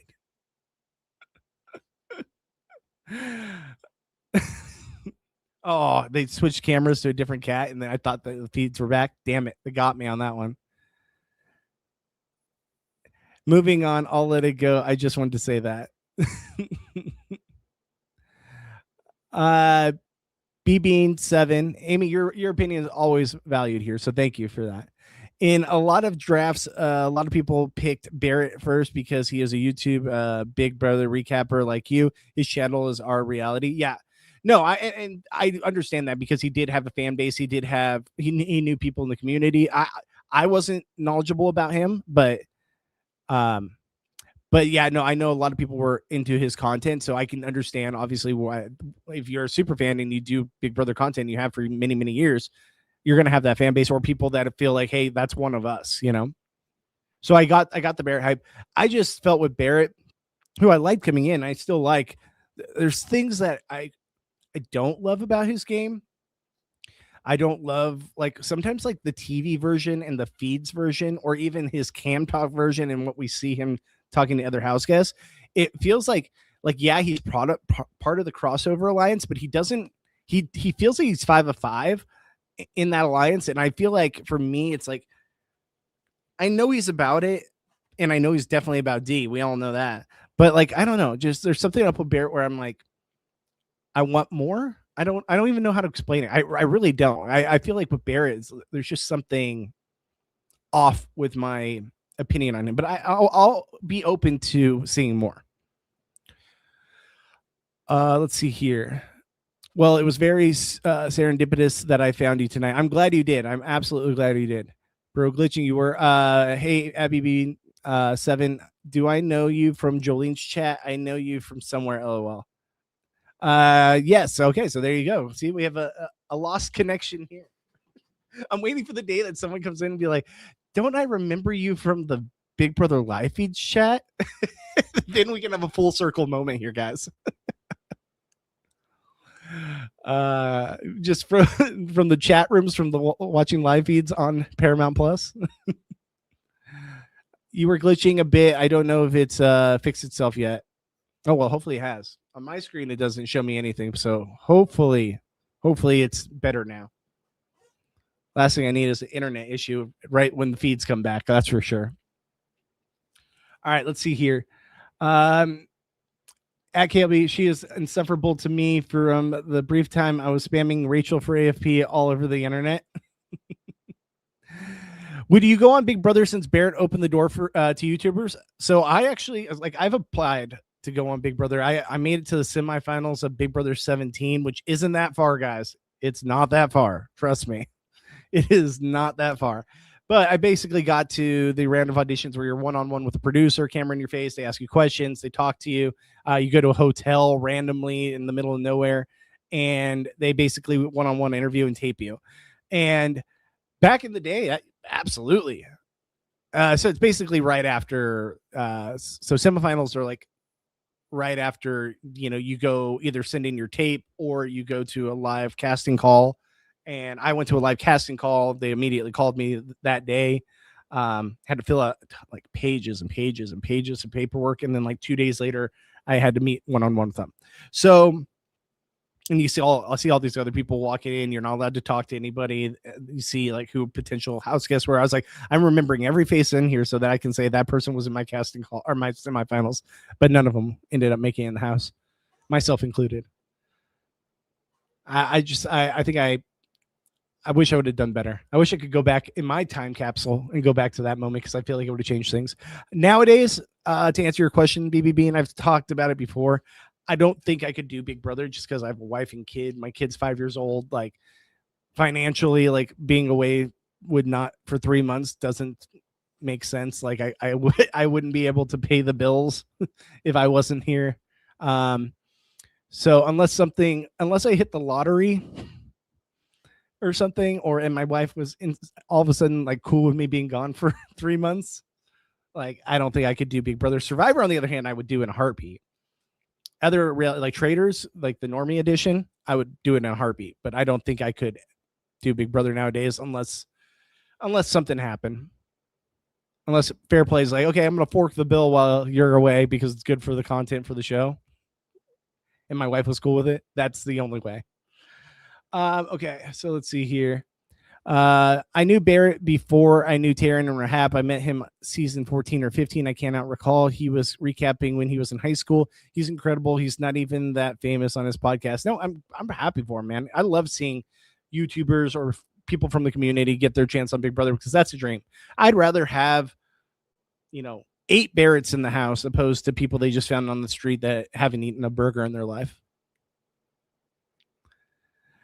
Yeah, good point. They did not play Taylor tonight, dropping those glasses, and they didn't have any goodbyes for Ashley from the other house. It's because it took 20 minutes to get through every single person's vote and shout out to their family and friends. The first vote, unless it's like a surprise, it is awful to get through. Awful. Just sitting there and listening to every single one of them break it all down and be like, hey, mom, hey, dad, hey, family, blah, blah, blah. Like, and then just get their vote in. And it's like, okay, we already know what's going to happen. Let's just get through this.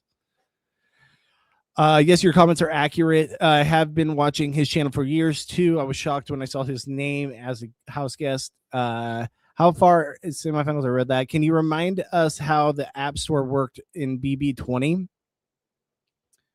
Oh man. Okay. You got to understand my memory, especially even though I'm a super fan and been following this for many years and podcasting for many years, my memory, I'm like a goldfish. Like once the season's done, I kind of forget everything. Even like when we get like halfway through, like, how at the end of the season, they have the competition where you have to be like, this happened, what happened on this day? Like which competition or who said this on this day during like the final 3 on Big Brother?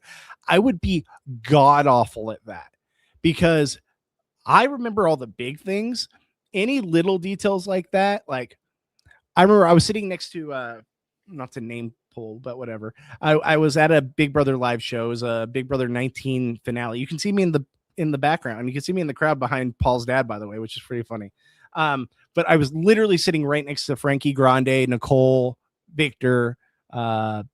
Spectacular, and I was talking to them.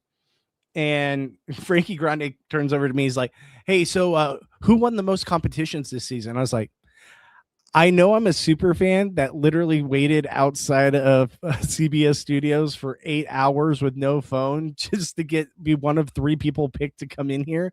But I'm not that big of a super fan. My memory does not happen. It would not happen. So the App Store competition, how that worked, I couldn't tell you. I don't remember. I was also there in the crowd too when Caitlin couldn't do her puzzle, and the hype guy was like, "Oh, don't worry, she's gonna get the puzzle done. Like we know someone's coming back in the house tonight. Like we tested it. There's no way whoever goes out isn't gonna like finish it."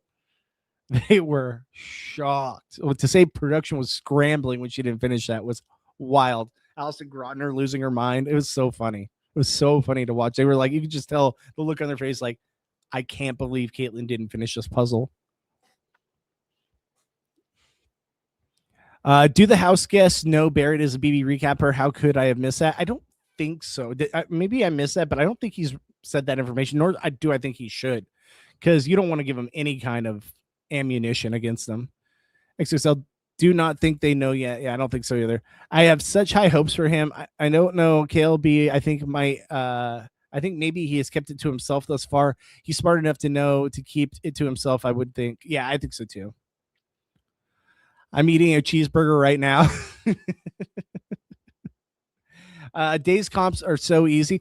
I know it might be different if I were in the house and like that's all I know, and I'd probably be willing to take to like I'd be sitting there thinking, okay, I got to remember this, I got to remember this, I remember this. But like it's like the little details, like did they say this or did they say that, or when did this happen? And it's like something minuscule or like very strange, like not just hey, so and so won HOH on what day? Like when it's like the minuscule things, no, my brain would be like, shit. Me at swimming in my dad's Okay, I'm not going to read that one, but instead of being a comp beast in BB4, there you go. Frankie Grande was on the season that Derek L won. My memory sucks too. Yes, he was on Big Brother 16 with Derek Levasseur.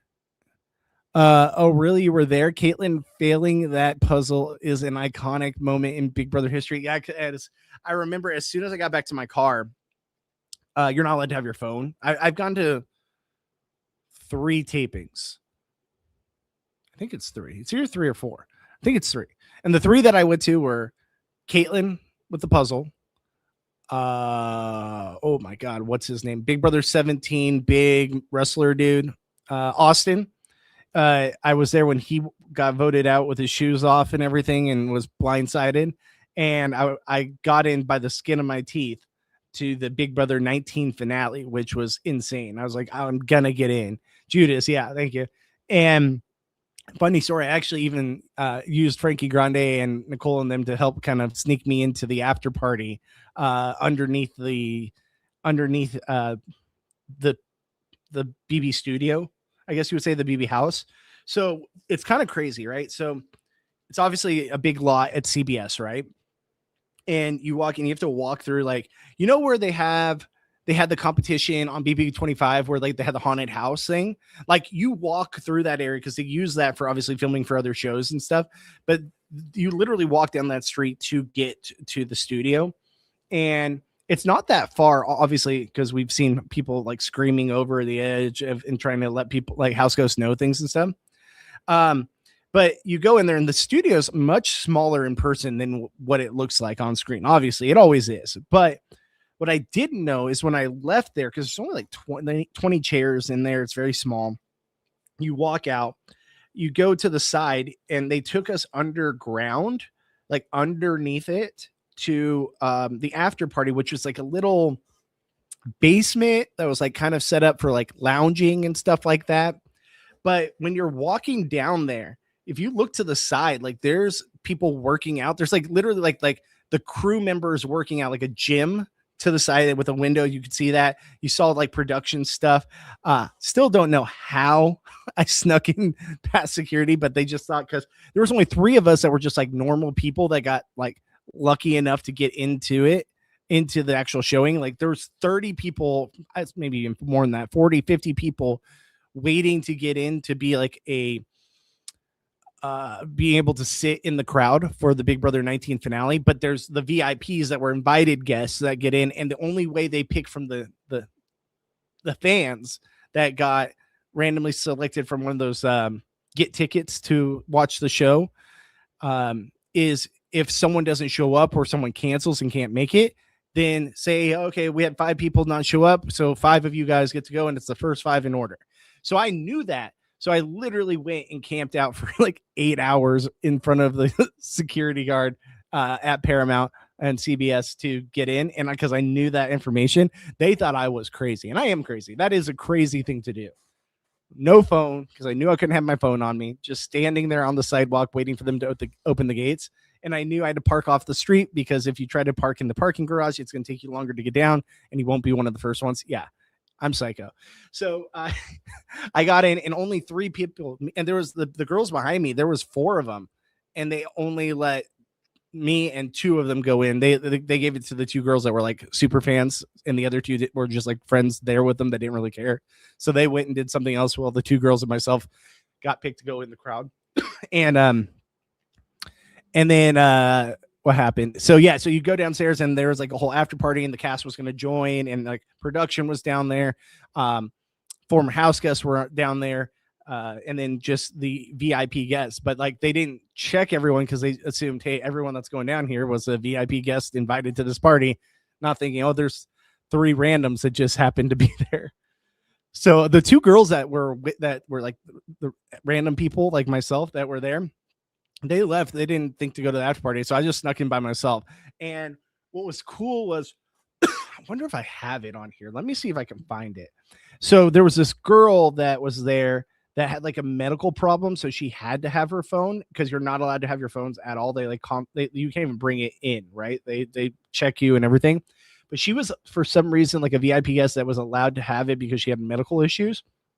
And so I was so grateful she had it because she was actually able to take picture of me and Frankie and Nicole and all of them, um, and sent and texted to me so that I had that.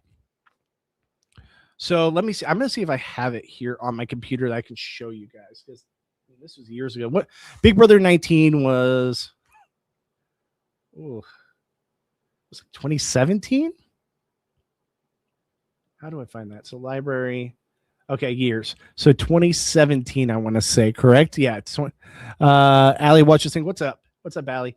So 2017. Let me pull up my pictures. The problem is, so the finale would have been probably around. Yeah, feeds are still off. Feeds are still off. We are waiting. We're just chatting, talking about my experience on the live show. So I want to make sure I get the right photo here. So let's see here. So that would have been around June. No, not June. September. So let's go to August or September, somewhere in there. And let's see if I can find it. Because I definitely have that picture somewhere. I know I saved it. September 2017. So we're at, now we're in November. Okay, so September 2017. And once I pull it up, then I can show you guys. Sorry. I hope I have it on here. I hope I didn't lose it to history.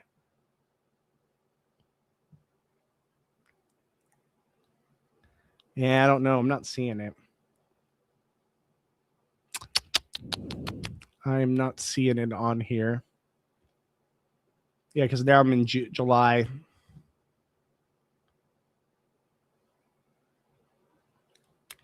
Yeah, I'm not seeing it on here. Sorry, I know this is kind of boring, but I'm just trying to find it for the people here. Wait a second.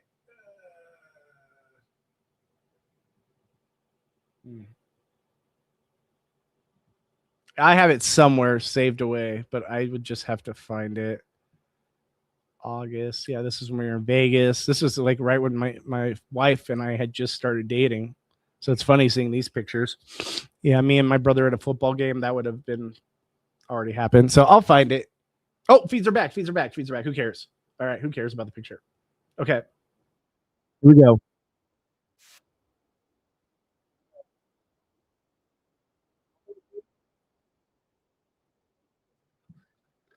I'll try to find it, guys, though, and eventually show you guys on the stream one of these times. It's somewhere on my phone. Oh wait. Okay. A dude one. Hold on. Who won? Who has it around their Rick HOH? No. Wow. All right, Rick HOH. I missed it. Guys. All right. I'm gonna switch to Haley and Barrett talking. All right, let me go back. Wow, I'm shocked Devins won. I thought it'd be a long shot for Devins to win. All right. Survivors 2 for 2 in HOHs. Wow, exactly. All right, let's go to camera 1. All right, I'm watching camera 1 live with you guys right here. Just in, breaking news. Feeds are back. Rick Devins, week 2 HOH. Okay, Devins. Hold on. Devins is talking to Barrett.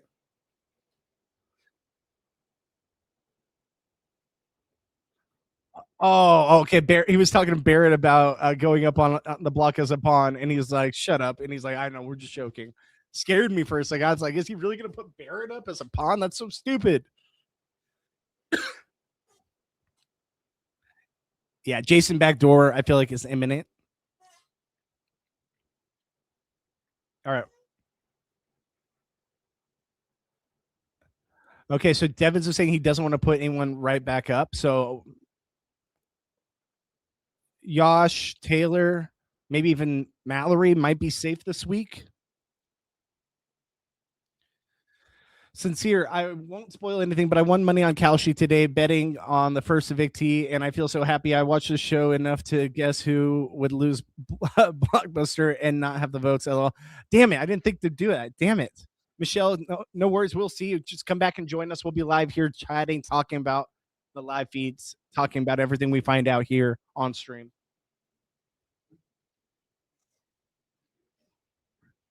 Yeah, I think Jason's in trouble. I think Jason's in real trouble. Devins is HOH, guys. Devins is HOH. Kalshi on Survivor's insider trading, 100%. 100%. Anyone can look up the boot order. It's crazy to me.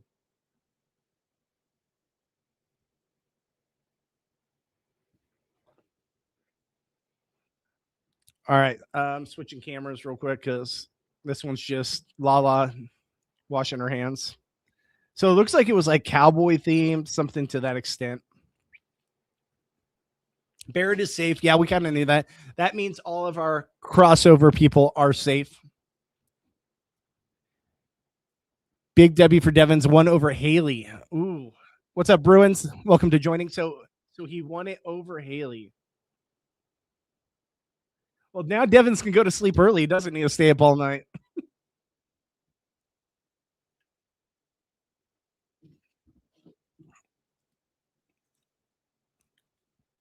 Red corner is safe too. I would assume so. Unless he wants to make a crazy move. I'm going to assume the possible nominees being Jason, Rome, Melody. That would be my thought process at the moment. But there's still a lot that could happen. Devin telling Angela this is the best thing that could ever happen to you. Nom's Rome, Lyric, Melody with Jason as a renom. Yeah, I could see that too. Well, unless he just puts Jason up right away. We've got some line dancing going on. We know D loves her country music. I like Devins, but dare I say I don't want a steamroll crossovers or red corner, and I'm hoping Rome side gets some power. Absolutely, I agree with you. I was actually kind of here for a Jason HOH just to see the messiness, or an Angela HOH. If it was going to be the crossover alliance, I was hoping it would be Angela. Which one is Melody? She's Timu Catherine? Yes, Timu Catherine.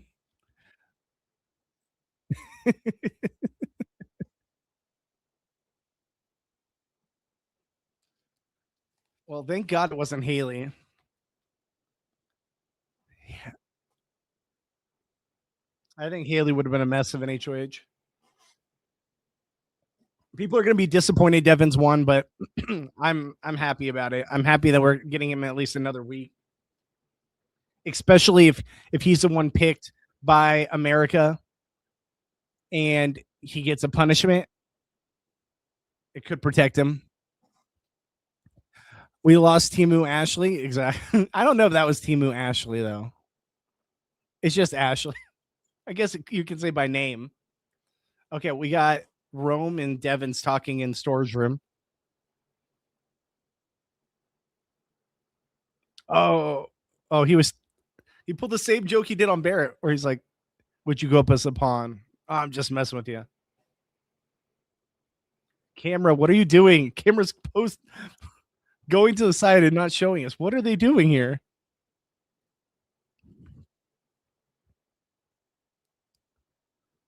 That camera is wigging out.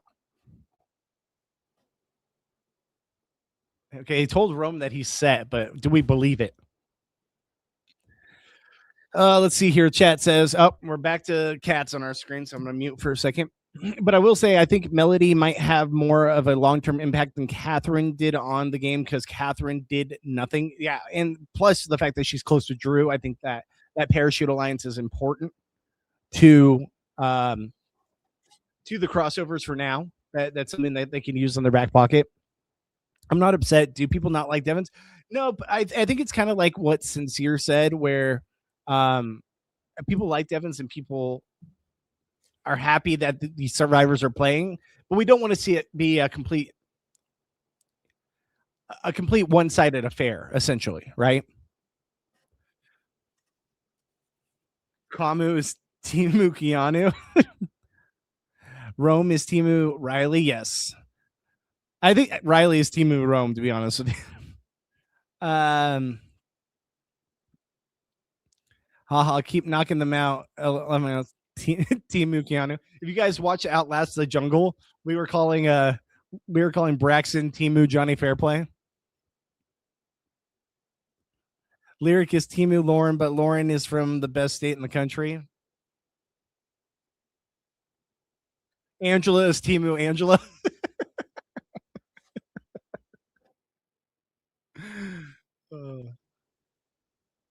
It's great. It's great. It is really just wash and repeat of these players from past casting choices. Lyric is more controversial than Lauren. Yeah, but you on the live feeds, you can hear them exactly the same. They do not talk loud at all. Who would Haley be? I have no idea. I'm trying to think who Timu Haley would be.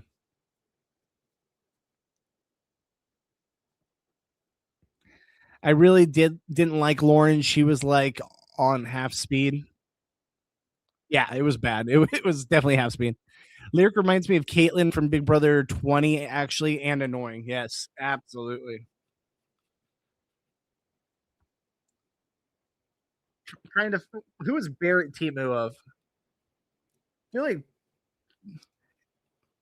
who oh god, what's the guy that won? Oh my god, the live feeds. Who is the guy that I'm totally blanking on right now that won like every single competition on Big Brother 23? Has like the most competition wins. What? Wow. What is his name? That's who Barrett reminds me of the Timu version of. What is his name? His last name was like Michael. Yes, Michael. Okay, Michael from 24. Yes. Does Barrett not remind you of like a less good at competition team, Michael? Like a super fan who's tall, lengthy. That's my Timu for him. Sincere says Haley reminds me of Amanda from Big Brother 15. A little her look, like don't mess with her. She's a little cocky. Yeah, I could get that vibe for sure. For sure. Barrett equals Michael and Joseph had a baby. I don't know if I'm seeing the Joseph. I would say because it's got to be someone that's also not very good at competitions or like over. Oh, are you that Joseph? I think you're talking about Joseph from that season. Are you talking about Joseph, the one that that jerked it when he was in solitary confinement? Yeah, the Joseph from Angela season with the lopsided mustache. Yes, exactly. Yeah, that one. Yeah, that one for sure. Like a mixture of Michael and that Joseph, 100%. Excuse me. Barrett is not Christian, if that's what you're saying, and I'm thinking that's the wrong season anyway. LL. Joseph Rodriguez, you mean Timu Will Kirby?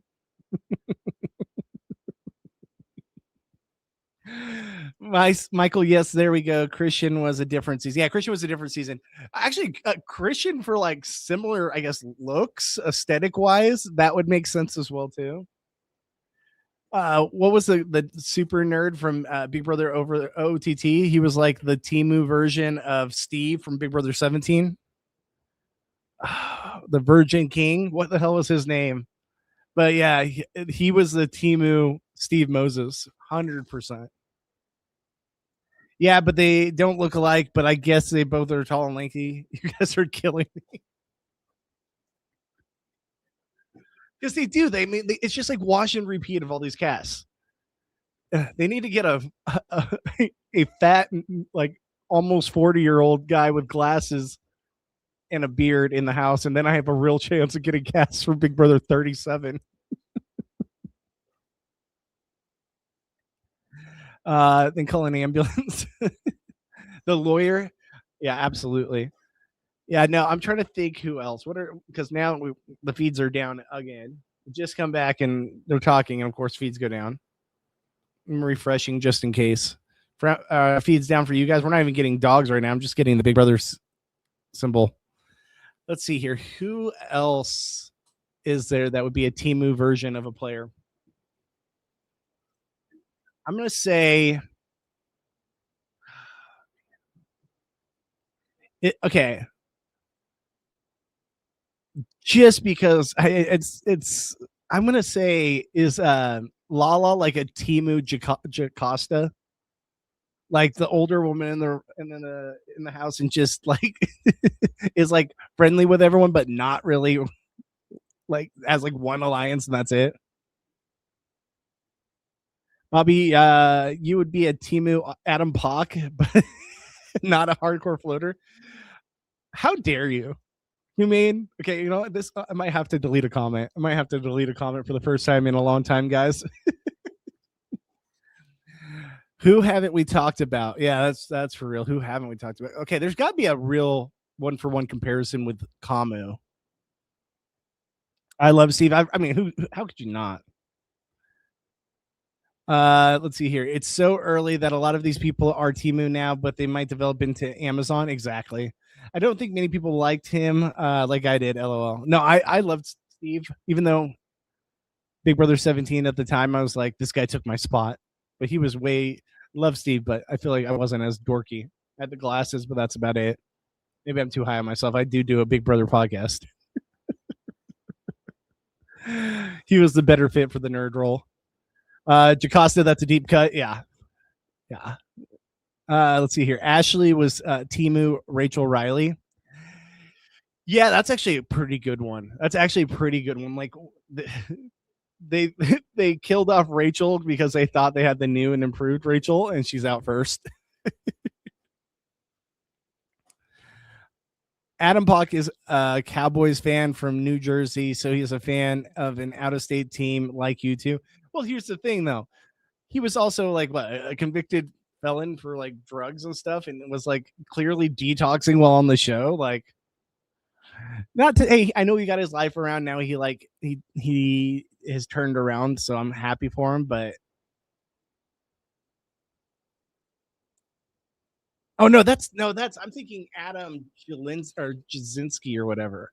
Adam Pock. Okay, the Baconator. You're calling me the Bacon guy? How dare you? Okay, you mean I'm looking to you in the camera right now? How dare you?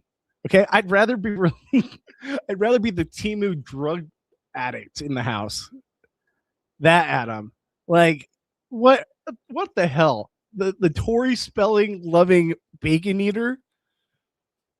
How dare you? All right, if you guys are just now joining us, Rick Devins is the new HOH, basically telling everyone that they're safe. But hey, I might use you as a pawn. I'm just kidding, which I always feel is dangerous. Steve was Temu Ian. Yeah, I agree with that. Who was Jocasta? Jocasta was on Big Brother 16. She had the bow tie. She just like never did anything. You're a humane LOL, but Steve actually deserved his win 100%. Both bartenders give me a drink. Rages. Shots fired. Now that's a different Adam. Yeah, I'm figuring that out now. I'm talking about Adam Big Brother 13. Temu Jace. He looked the part though. Taylor is Temu Taylor. That's what I was hoping she would be. I was hoping she'd be Temu Taylor.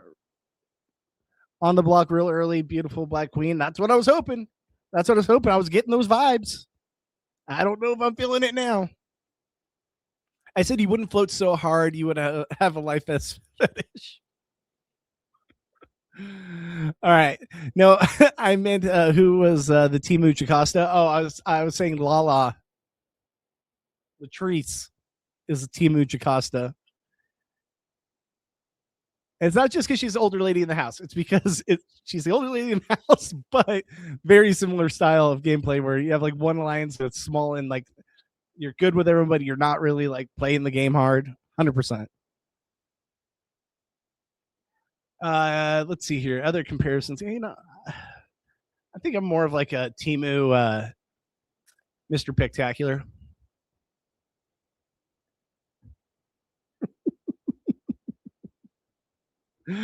As long as I'm not like I'm not a Timu. Let's see. Here's someone. Devin.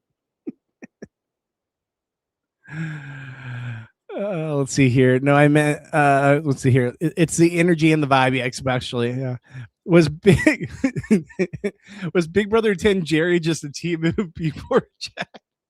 I'm waiting. I was waiting for Humane to say that I was the Timu Jerry because I'd be the old man in the house now. Monty is Timu Chuck. I think Chuck is like Timu Harold. Is that his name? Yeah, Harold from Big Brother 15. Like he gives you the same vibe, like just the same vibe of like strong guy, muscular, but also like kind of chill. Like if Harold had like an actual chance in that game, like and didn't play with a bunch of racist people and bigots, I feel like he could have actually done pretty well. Like get Harold back on the show. I think Harold deserves a second shot. Jesse, no chance. Timu Spectacular. It was a joke, guys. I can't think. Somebody help. I'm blanking on Jack. Jack was Big Brother 2 or 4. No, 3. I think Jack was Big Brother 3. Wasn't he? He was the old guy in the house. Jerry living his best life in his mid-90s. I know he's got to be up there, right? He's got to be up there. Are you sure it was 4? 4 was all like the lovers, like the former people that were dating and stuff. Are we sure? I could be wrong. Alyssa was Timu Rachel. That's for sure. 100% a thing. Jerry, the guy who screamed Judas at Dan. Oh, he's still alive. He's still alive. He's still kicking. I mean, for all I know. But yeah, he's out there. Y'all did my man Jerry dirty. He's not Jack. I mean, Jerry's a legend. Jerry's a legend for sure. For sure. Oh, Mallory is Timu Kelly, 1,000%. But I said that she's like a mixture of Kelly and Ava from last season. Like I think she's like very much so a mix of the two. We lost a lot of people when we were doing those Timu comments. A lot of people left the chat, but we're guys. We got nothing on the screen right now. We're waiting for the feeds to come back up. So bear with us. Bear with us. We're live. We're here talking. We're having some fun in the chat while we wait. I'm going back to the 4 camera angle just to see if something pops up. All right. Nope. Feeds are still down. Not even cats. So maybe we're the down right now. At least they were down the whole night. So that's good. Jerry for Big Brother 29. Yeah, I don't think that's happening. Humane. If it was 4, that's not Jerry at all. I don't think so. No, I thought we were talking Jerry from like season 3. Jag is Timu Chris Underwood. No shot. No shot. I mean, he was horrible at the game, but they dragged him along and he was very entertaining. Yeah. He won what, the final 4 HOH? See, I told you my memory's not the greatest, but I think he won the final 4 HOH, and that really put a screw into the plans for Dan and them, but he's able to pull it out.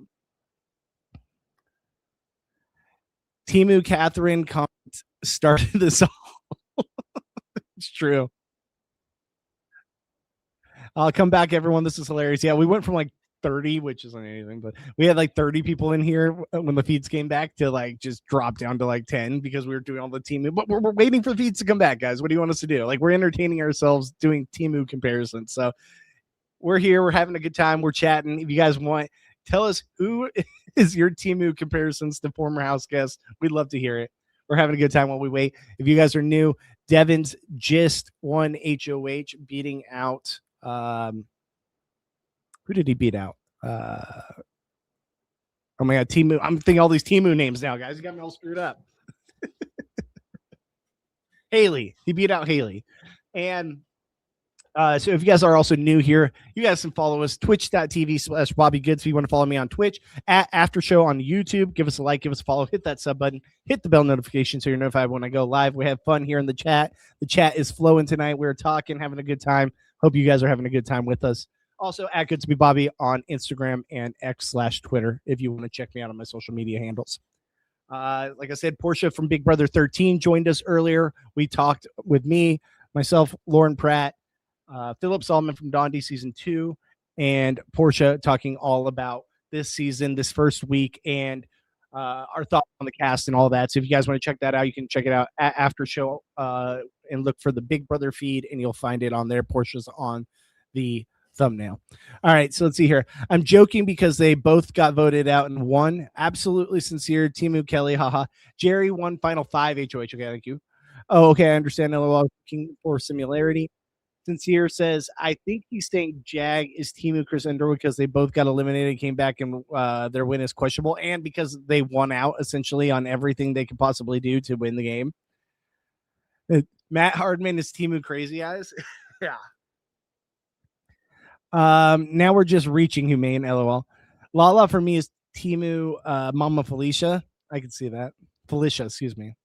I loved Matt, haha. Portia is Timu Janelle. Well, yeah, a version of it. Yash is Timu Jag. We'll see. Yash won tonight. Let's see if you can win a million competitions. But yeah, I can see that too. I think Jag was a little more well insulated.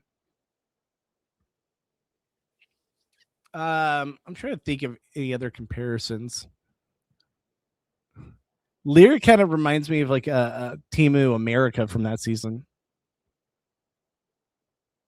But even then, I feel like America was at least more like, I don't know. We'll see. More. I feel like she was more competition savvy, but we'll still see. It's so early in the season. Jag was lucky. Let's be honest. He was voted out, so he should have never come back. So we're waiting for the feeds to come back. Feeds are down at the moment. We know that Rick Devens is the new HOH. If you guys are joining us, we're going to be talking all about the feeds, talking about the episodes, what we expect Rick Devens to do. Hopefully we get some talk with him and the others about his thoughts on the season. We are 2 hours in. Feeds just came back for a momentary moment. But we are just waiting. Hopefully they'll be back soon.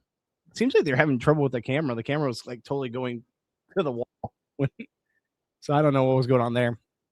So comment with us in the comment section. Let us know. I'm still trying to find that picture that I told you guys I would find. It's got to be here somewhere. I wonder if I can look it up by location. Because maybe I just didn't save it to my phone till like save it to my pictures later because it was in a text. I will.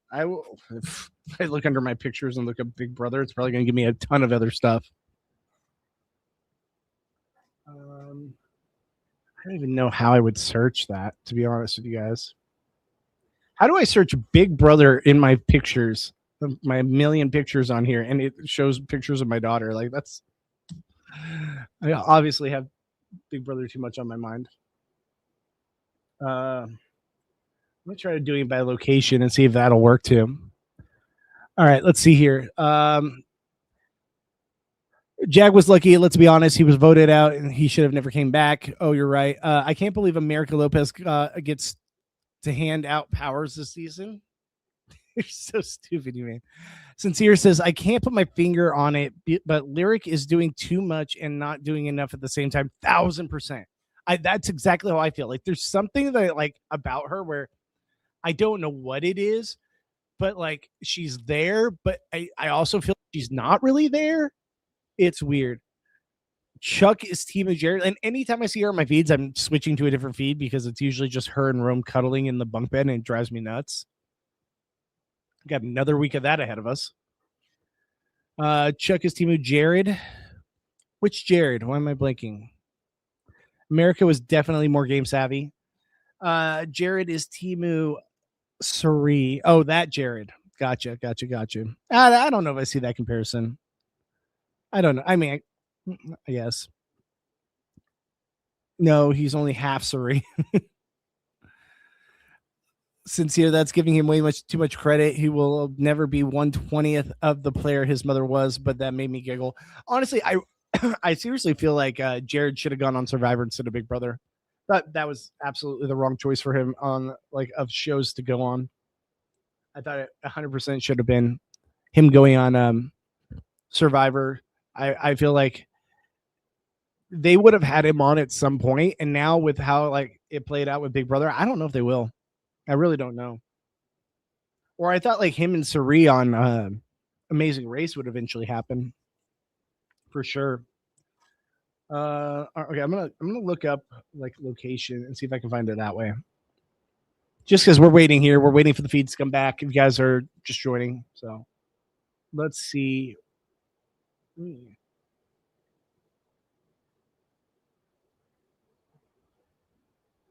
All right, let's see what we can find.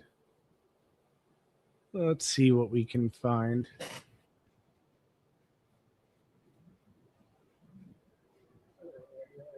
All right, I'm gonna assume Big Brother would have been around here because that is in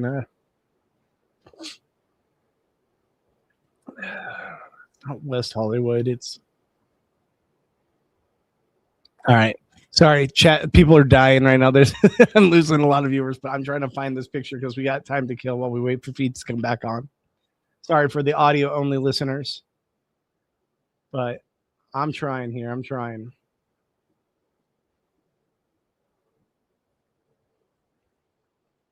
Someone help me out. So Studio City would be where it would be, right? So where in the hell is Studio City on here?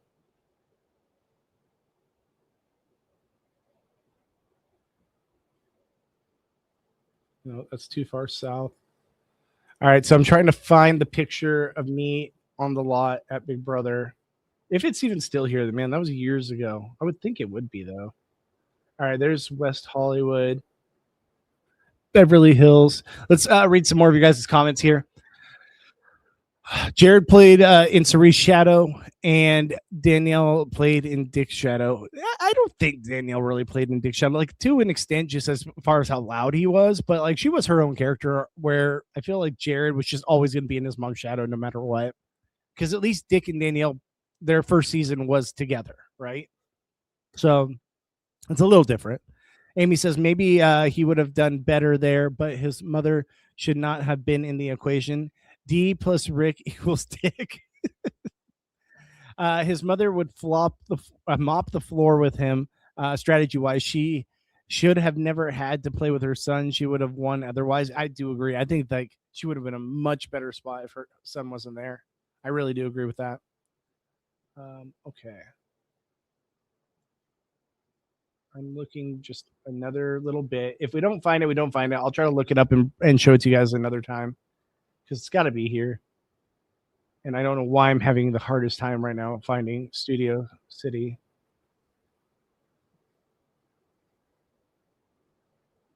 So we'll come back to it. All right. So, yep, Sari would never be dumb enough to get in a showman's 1,000%. Maybe because Sari's married. That's another good point. Vince is Timu Quinn. Ooh, I don't know about that. I feel like Vince is like Timu Paul, but like I really think Vince is just Timu Paul. Let's be real. Like Vince is Timu Paul for sure. Like everything about him. Intel Secrets, he was so lucky. Actually, when I was at the RHAP event in March, I was talking to Paul and Morgan, and it was just giving me such Morgan and Vince vibes. It was crazy. I was like, and because they were chatting, and then I came to talk to both of them, and like to see Paul and Morgan there, and I was just like, God, this feels like Vince and Morgan all over again. It's weird. Intel Secrets, he was so lucky that Blue didn't say anything. Either way, she didn't have a chance in winning because she had to put out Jared's fires every time she turned around. Oh, God, time and time again. It was brutal. It was brutal. I text too much. I'm sorry, chat. I have too many opinions. No, we love it. Please talk more because it gives me something to react to. Please, I love the comments. You guys can never do too much comments. Corey's team Zach. Yeah, I was waiting for that one. I knew that one was coming. No, Zach, his brother that played on Survivor. I think the season with Jared was one of the most boring in recent seasons. 1,000%. 1,000% agree. Amy, Zach from Survivor. Vince and Quinn have the simp factor. They do, but I feel like Quinn was more goofy, where Vince tried to be goofy, but it came off as like inauthentic. I don't know. I feel like Quinn was just Quinn. Like Quinn reminds me like of a mixture of McCrae Hmm. He reminds me of a mixture of like McRae and, I mean, for a lack of a better term, like the confessionals of like Paul, to be honest with you. I'm not saying that Quinn was Paul, but yeah, I could see. I don't know. He gave me McRae vibes all season. I don't know why.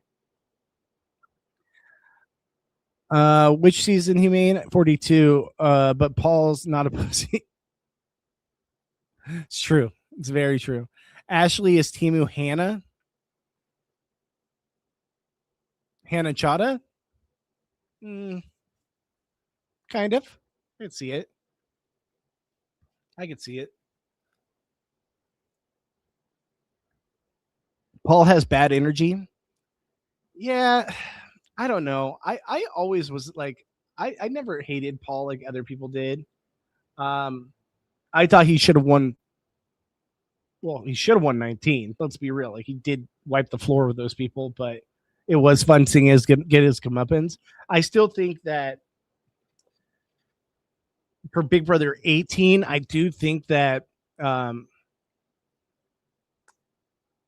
oh my god, whiny what's her name? Jesus. Uh Victor and Nicole. I do feel like Nicole deserved the win over Paul, but I think it was probably closer. I thought his better game was on 18 opposed to 19. But 19's cast was just so bad that I felt like he definitely deserved the win on 19. Like I think Josh is one of the worst winners we've ever had on the show. And I've had Josh on the podcast. I like Josh as a person. But Josh as a winner, it was just the lesser of two evils. Like Christmas with a broken leg would have won over Paul. And like when there's a season where someone's so convincing to everybody in the house that a woman with a broken leg won a running competition, like come on. Big Brother 19 was a joke. I don't remember Zach. I even looked him up and I still can't remember, but he was the first one out, so that's probably why. Oh, feeds are back. Feeds are back. That's it. Quinn is McRae. You're right. Vanessa's team of poker. Yeah. Okay, wait. We got people talking. Let's see here.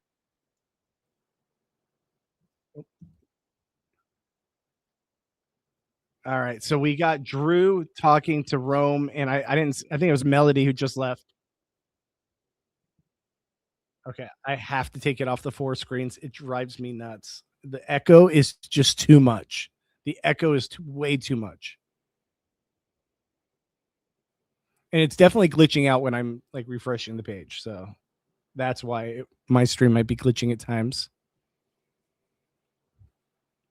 So I got to fix that issue.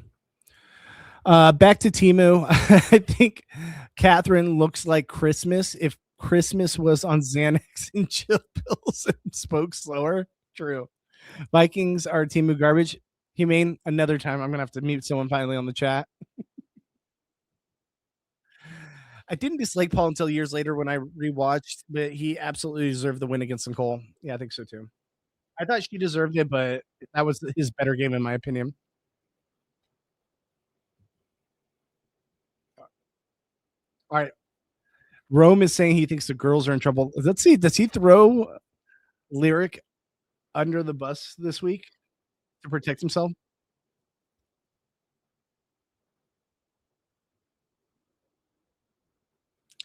Wait,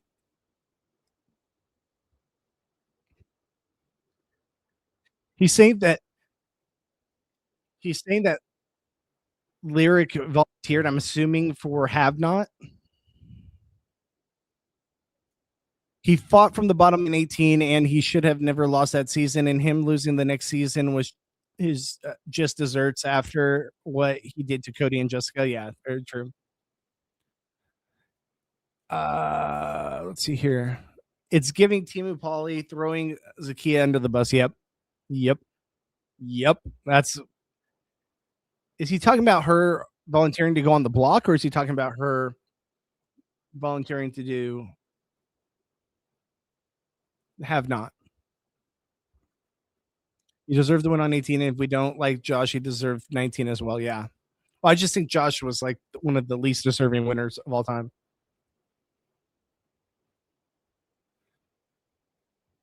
All right. Drew is just good with everybody. It could backfire on him.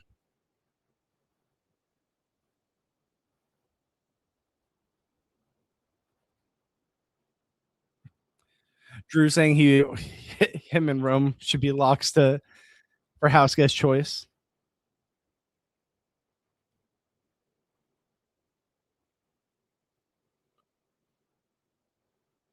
Who are they saying is on the bottom right now? Evans?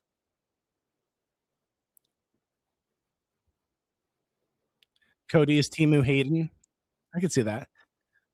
Josh watched too much Bad Girls Club and it was cringe for me, who loves that show. The way he was trying to copy Tanisha with the pots and pans, it was giving Timu. Also, basically stealing that from Evil Dick, too. All right.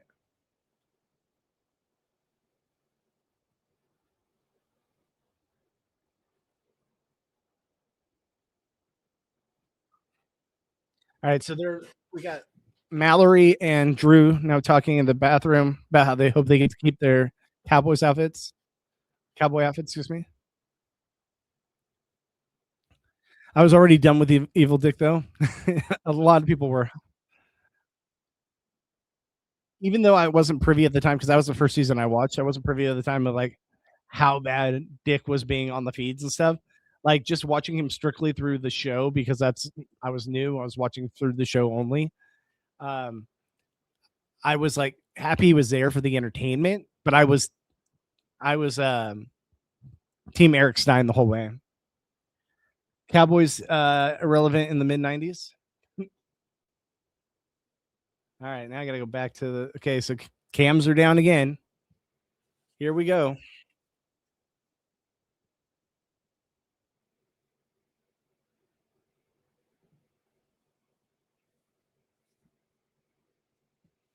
All right, if you guys were just now joining us, Devins is the new HOH of the house. Who will he nominate? We've seen him.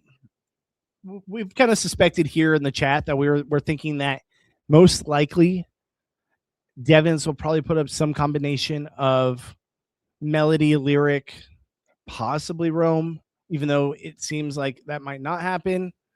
I could see it happening at some point, and we honestly think possible, backdoor, even though there is a blockbuster, would potentially be Jason.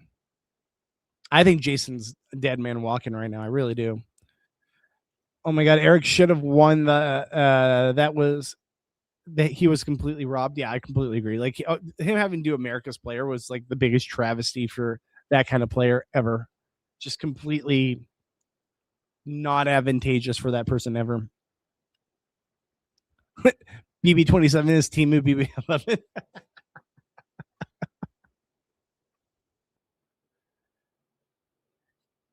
Big Brother 15 is Timu Survivor 39. He's talking about the football teams, the Falcons and my Minnesota Vikings. Obviously, I'm a huge Vikings fan, as you guys know. So he's talking about football. So don't listen to Humane. Humane's always talking sports, football with me.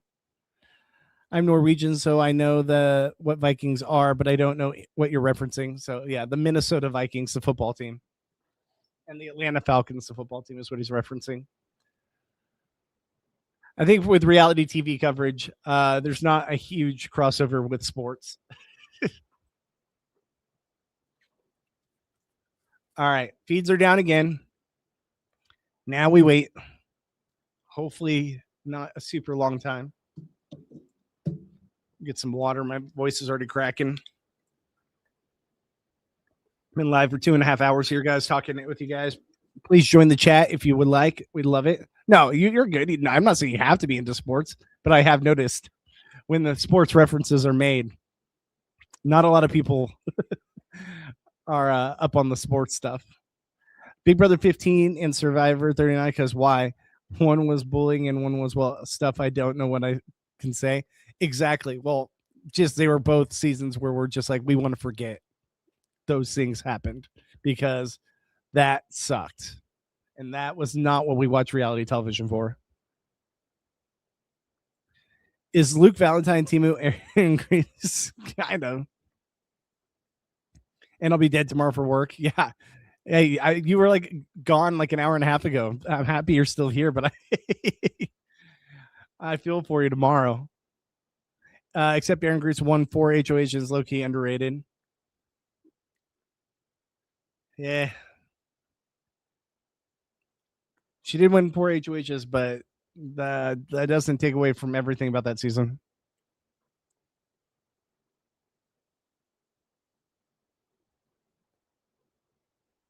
Hot take. Scorching hot take, sincere. BB4 Scott is Timu BB2 Justin. I don't know. I don't know about that one. Maybe. Justin was a mess. Aaron was great at the game, but shit for a person. Exactly. Well, it's socially, like, as far as like the gameplay goes, like, I don't know. Like, yes, she was in a decent spot. She did get relatively far. All the other people got taken out before her, but like, she was just so bad socially because of the things she did and said. She's still horrible, yes, but I'm just saying she also played the game. True. Who does she beat in the final 2? Gina Murray. Outside of that, I don't know. Probably. Oh my God, that's my Timu comparison. Oh, what was the guy that got 3rd place? What was his name? That was just always on the block on Big Brother 15. That's possibly my Timu comparison as far as like looks go and aesthetic. The big dude. Oh God, I'm blanking on his name. Spencer. I feel like that could be potentially my Timu comparison. She was able to argue with people like Amanda and Gina Marie and still work with them later. Yeah. Still a trash human being, but Aaron, no, it was Spencer, like the big lumberjack looking dude. I feel like that might be my closest comparison I could see, like aesthetic wise. She probably beats the surfer guy she had a showmance with. Yeah, because he was gone week 1. He was just stupid, man. Oh, he was just dumber than a bag of rocks. That guy was missing his marijuana.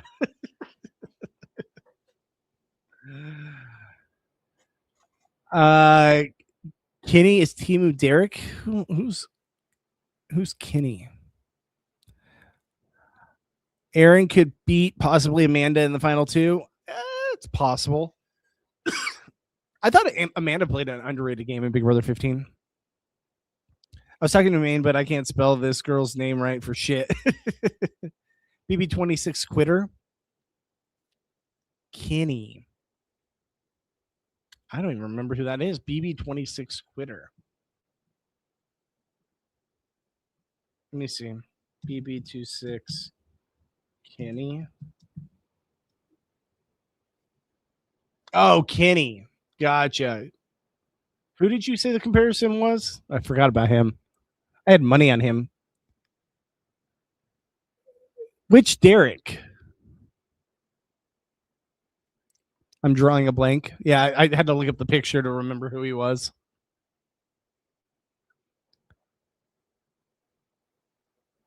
I don't think he had a racist comment. I think he was just the old guy in the house. No, he is not. There's no comparison with Kenny and Big Brother 16, Derek. Absolutely not. All right, feeds are still down. Hoping they come back. Hoping they come back soon so we can continue to talk. I want to get Devin's talking to Dee or Angela and getting the real deal of what he's thinking for this week.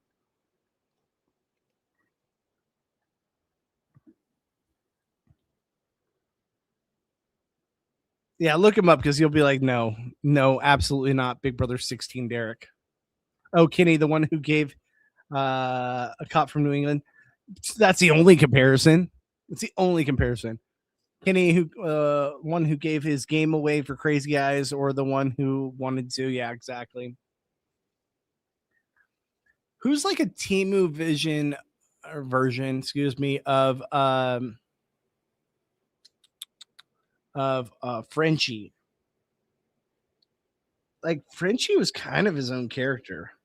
I guess you could say, like, in a way, he was kind of like Frenchie was kind of like Devin from Big Brother 16. Obviously, aesthetic wise, no, but gameplay wise, too hot, too heavy right away. Yeah. Okay. So yeah, you said Devin too. So yeah, is that right? Or I'll go to Google. All right. Let's see here. Did we lose KLB and Sincere? You guys still here in the comments? Devin from Big Brother 16. Yeah. Is Matt Hoffman Timu Johnny Fairplay? Similar, like the Big Brother version. The guy that was HOH and put up Riley to go on to go home on Jag season. The guy that put up Riley to go home on Jags, Hassan. Yeah, yes, yeah. Hassan, I can see that comparison. We're down to 7 people in here. Matt revealing his lie in the jury house is so funny. Yeah, it totally backfired. That totally backfired for sure. I don't know. I was trying to think of others, but my brain is kind of going to mush when when thinking that far back. Trying to think of also comparisons to Survivor. Matt, yeah, I read that one. All right, we still got no live feeds. Like they give us like 2 minutes of live feeds and then 10 minutes of down feeds are down. So frustrating. I know that's Big Brother, but still, KLB's still here. Okay, good. Wasn't sure. KLB's still here. Hi, I'm Humane. Yeah, he should have kept that to himself. It was unnecessary. Yeah, I don't know why he did. Obviously, people weren't going to like that information when it came out. Ozzy is Timu Oscar.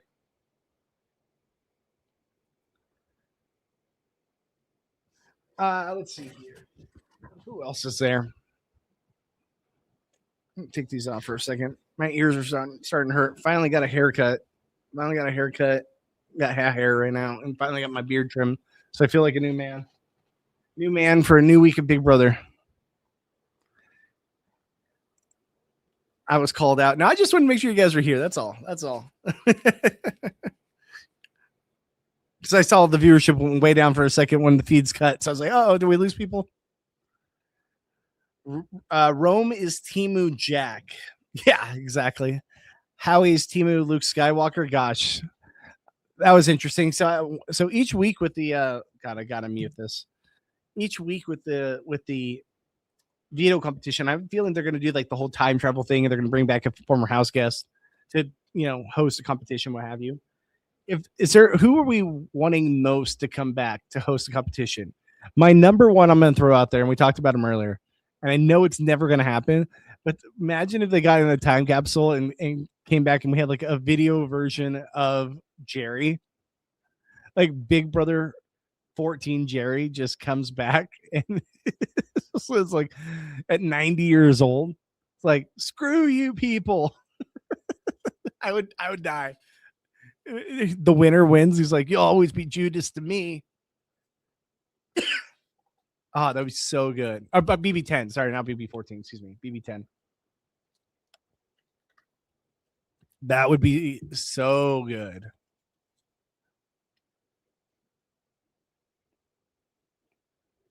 Rachel. We already had the Rachel sighting, so I think that's done. I don't think they're having Rachel on again. I mean, I'm sure we'll get some of the legends. We'll probably get Janelle. Probably get Dan at some point. Maybe we'll probably get Derek because why not? They already have him there for his little site unlock show. Taylor. We'll probably get some of the ones from more recent seasons too. just because it's probably easier to pull. I want to see Aaron Grease come back. Yeah, that's not happening. God, could you imagine if they got like Zach Rance to come on? I don't think that's happening, but Davon's a good one. That one could definitely happen. Chicken George. Oh man, be crazy to catch. Fairplay. I told him I would love for you to get some Big Brother people to come on the podcast with me. We were able to obviously get we did an interview earlier today with oh my god. Just totally blanking right now as we're live here on stream. Just that's how long we've been on this live stream that my brain is mush at this point. We had Portia Briggs on the podcast with us earlier today, talking. She's from Big Brother 13, talking about the season, all that. And I was like, fair play. So who can you reach out to get him on come on the show with us from the Big Brother community? And he was like, I could probably get you Chicken George. I was like, that would be a pool. That would be a pool. But I don't know how much content I could get out of Chicken George for an hour-long episode talking about the season. I don't know. Why does nobody miss Zach Rance when will he come back? I loved him. I think him and production aren't in the greatest of places because when he left the show, he kind of was saying some things that probably because I thought, Zach Rance, when at the end of his season, he was like, oh, this is a guy we got to bring back. Like, this is a guy that's going to come back and possibly play multiple seasons. But I don't think that's the case anymore. God, Frankie Grande, 100%. I could see that happening. Fairplay is Timu Dead Grandma Lie. Hopefully not Frankie Grande. I think that's inevitable. Probably get Danielle would be one I would definitely think we'd get. Either Danielle. I know nobody's talking about Zach Rance when they say Zach Rance, but I miss that kid. I love him. Is Jason just Timu Frankie? No, I don't think there's an exact comparison there. Frankie was a little more well liked in the house until he wasn't. Johnny Mac. Oh, I would love for a Johnny Mac sighting. You bring back Johnny Mac and Steve together. That'd be fantastic. Vanessa. Ian, I could see as someone they bring back. Probably going to get Nicole at some point. Let's be real. Probably going to happen. Jordan and Jeff will announce their divorce in the backyard. Jason is more successful than Frankie. At least he went on Drag Race and made a name for himself and not writing his sister's fame. Yeah, but Frankie was also on like Broadway and stuff. But yeah, I do agree. He definitely has been writing his sister's coattails forever. Chicken George, I totally forgot about that guy. Yeah, same. Johnny Mac is someone I would definitely want to see back. I definitely want to see where we're at with Johnny Mac all these years later. Johnny Mac is absolutely, you're right. Let's bring that kid back. He was awesome. Like people would be so here to get like a Johnny Mac sighting, but instead we're probably going to get the freaking twins instead. Is Big Brother 16 Caleb just Timu Frank Udy? No. Frank was a little more dominant. Frank 2.0, a little more controversial than Frank 1.0. Vanessa Rousseau would be a great one. The Backstreet Boys dance with Johnny Mac. It was great. The fact that, we just need Johnny back. I would love Johnny Mac to just come back into the house. Like, I would love to see him play again. Or, even on a different show. Like, if we got him and Steve on The Amazing Race, how great would that be? Such a callback. I think they would do terribly, but I would be here for it for the 1 week that they're in it. Tiffany is Timu Vanessa. Exactly. Nobody wants fucking Nicole. Let's be honest. TBH, when I watched her run off stage in tears after Cody eliminated her, I giggled and laughed, and it was beautiful. It was the best part of the finale. That and the fact is, with Nicole, production just loves Nicole. Have we got her on Unlocked yet? Doing her little wine bullshit. I hated that. So much. Tucker. Yeah, Tucker is a good pick. I feel like Tucker is someone we're gonna get back. Well, we could even get back Oh my God, blanking on her name. We had her back last season, so maybe not. Big Brother 20 winner. Rockstar on her daughter's birthday. That's a great poll. Frank was amazing. Loved him too. I loved him on Big Brother 14. Big Brother 18, some of his comments, especially about the women and stuff, a little more controversial. Brett, yeah. Tiffany being Timu Vanessa is the most accurate comparison yet. You win. Well, it's literally they look like the same person. Or how about Timu, each of the Nolan sisters being Timu of each other?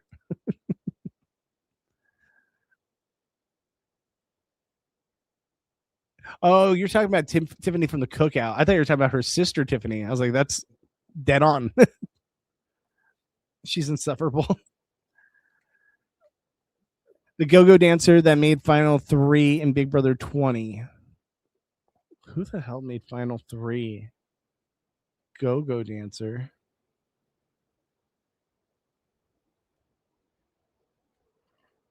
I can't even think of who that is. Frank was a miss on 18, you're right. But on TV version, Frank was very likable. Jin and Michelle come back wearing red and blue unitards, cheering for the alliance with Kamu, etc. I'm so tired, I can't remember what their alliance is called. LOL. I can't either. Don't worry. I forgot his name. He's from West Hollywood. Are you talking about JC? JC?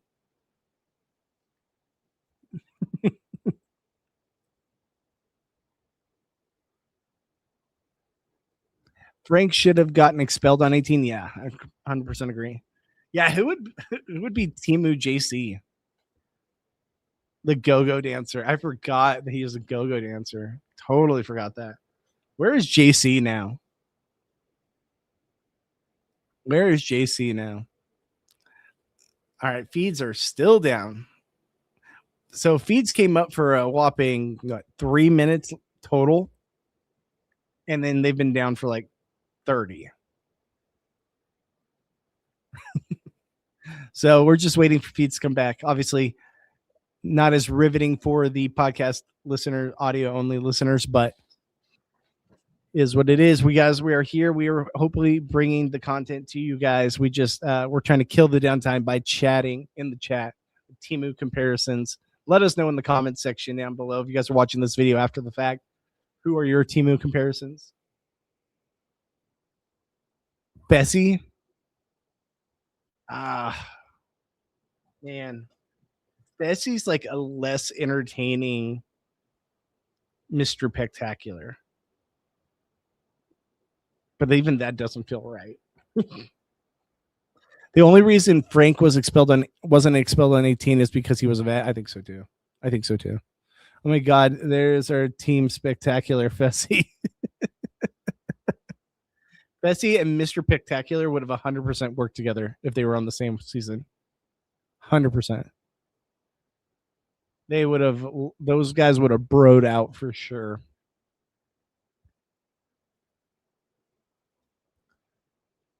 All right. Some housekeeping notes here too, guys. Twitch.tv/Bobby Goodsby, at Goodsby Bobby on Instagram, Twitter /X, and at After Show on YouTube. Fessy is overrated. Yeah. Haha, best you to it, Bobby. Beat you to it. I know what you meant. Dan is Timu Dan. Yeah. That's the only comparison. You could say Dr. Will, I guess, to an extent.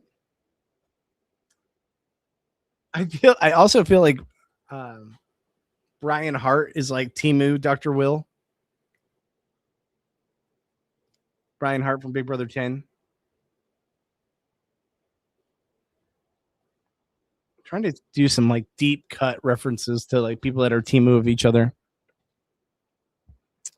KLB says, okay, it's 1:45 a.m. in my time zone. I have to get my ass to bed. Thank you all for the fun and company tonight. I'm glad I found you. I'll be back again. Awesome. Thank you so much for joining us. Me too, KLB. I have to work in 9 hours. I'm probably gonna cut it here too. Probably talk more tomorrow. Been in for 3 hours talking with you guys live on the feeds. My voice is kind of going to shit right now. Shit, it's not 9, it's 7. Bobby is Timu Goodsby. So I appreciate you guys all for being here. I definitely am losing my voice. Been chatting this whole time. I'll be live again, hopefully tomorrow night, late night for my live feed coverage. Now, granted, remember, guys, I have to work, so I'll be going live super late for most of you guys. I'll be going live around 1 a.m. Pacific Standard Time to watch the feeds and talk about things on the feeds with you guys here in the live stream. I know most of you guys in the chat right now are East Coasters, so you might not be with me, but you guys could always watch my coverage after the fact on YouTube. Go to after show on YouTube and watch it live. I mean, Humane will probably be there. Let's be real. They'll probably be in the chat. But for all of you that want to watch after the fact, you guys can join, watch after the fact and leave a comment. Let me know you guys were there in the comment section below. If you guys are listening to this after the fact, please leave a comment, leave a like, leave a sub, hit that bell notification. But really, leave a comment. I would love to get some more comments in the algorithm. Let me know you guys are there, and let me know you guys are listening. What more content you guys want? Live streams hopefully will be happening again soon in the afternoon once the kiddo goes back to school, probably somewhere around jury time. Hopefully a little before. I think she goes back mid-August. But yeah, no, and like I said, you guys, I appreciate all of you guys here in the comments with me. I'm gonna be working on my next guest for next week to talk about the show with me, Lauren Pratt, and Philip Solomon. We'll get a Big Brother player to join us, Brent Walgamot. Keep an eye out for him because he's gonna be joining us again, hopefully in the next couple weeks once he comes back from his vacation, and we'll be getting him in here to talk about the live feeds, talk about the episodes, etc., etc. But I'm really looking forward to this Big Brother coverage all season long. Well, I'm just like kind of piecing it out. Okay, feeds are back. I'll stay on. Feeds are back. I was just about to say, watch, I'm gonna immediately get off, and then the feeds are gonna come right back on. And what do you know? Feeds just came back on. All right, so good night, all. Love your lives, Bobby. Nice to chat with you all. Thank you so much, Amy. Appreciate you, KLB. Appreciate you guys for being here. All right. Just tried to see if we get any information out of this cast. They're all just kind of chilling. And feeds are back down. All right, guys. So that was entertaining. We got about 30 seconds in there, and feeds were down. Oh, feeds are back up.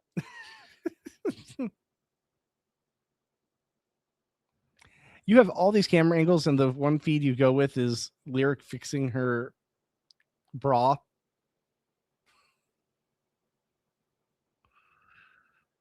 I'll stay. Feeds need to hurry up. Oh. But here's the problem too. It's like the live feeds we're getting right now is everyone just chatting, eating pizza, etc.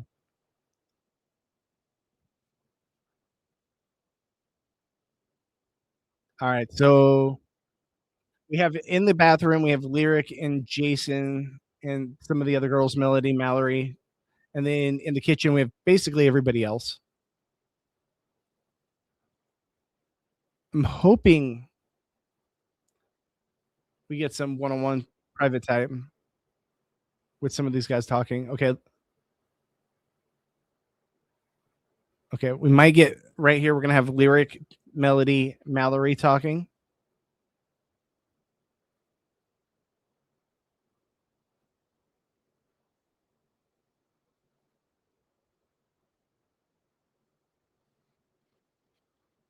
All right, so you're right. We're never going to get one-on-ones tonight. No, it feels like this is not happening.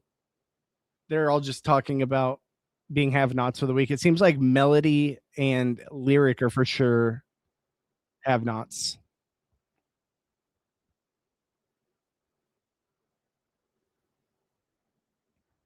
Does Devins even know proper feed etiquette? Doesn't seem like it. I need some one-on-ones. I need some people going up to the room, or probably not into his HOH room yet, but some people pull aside talking game. They were talking game for a minute, and then the feeds cut, so that and it gave us nothing.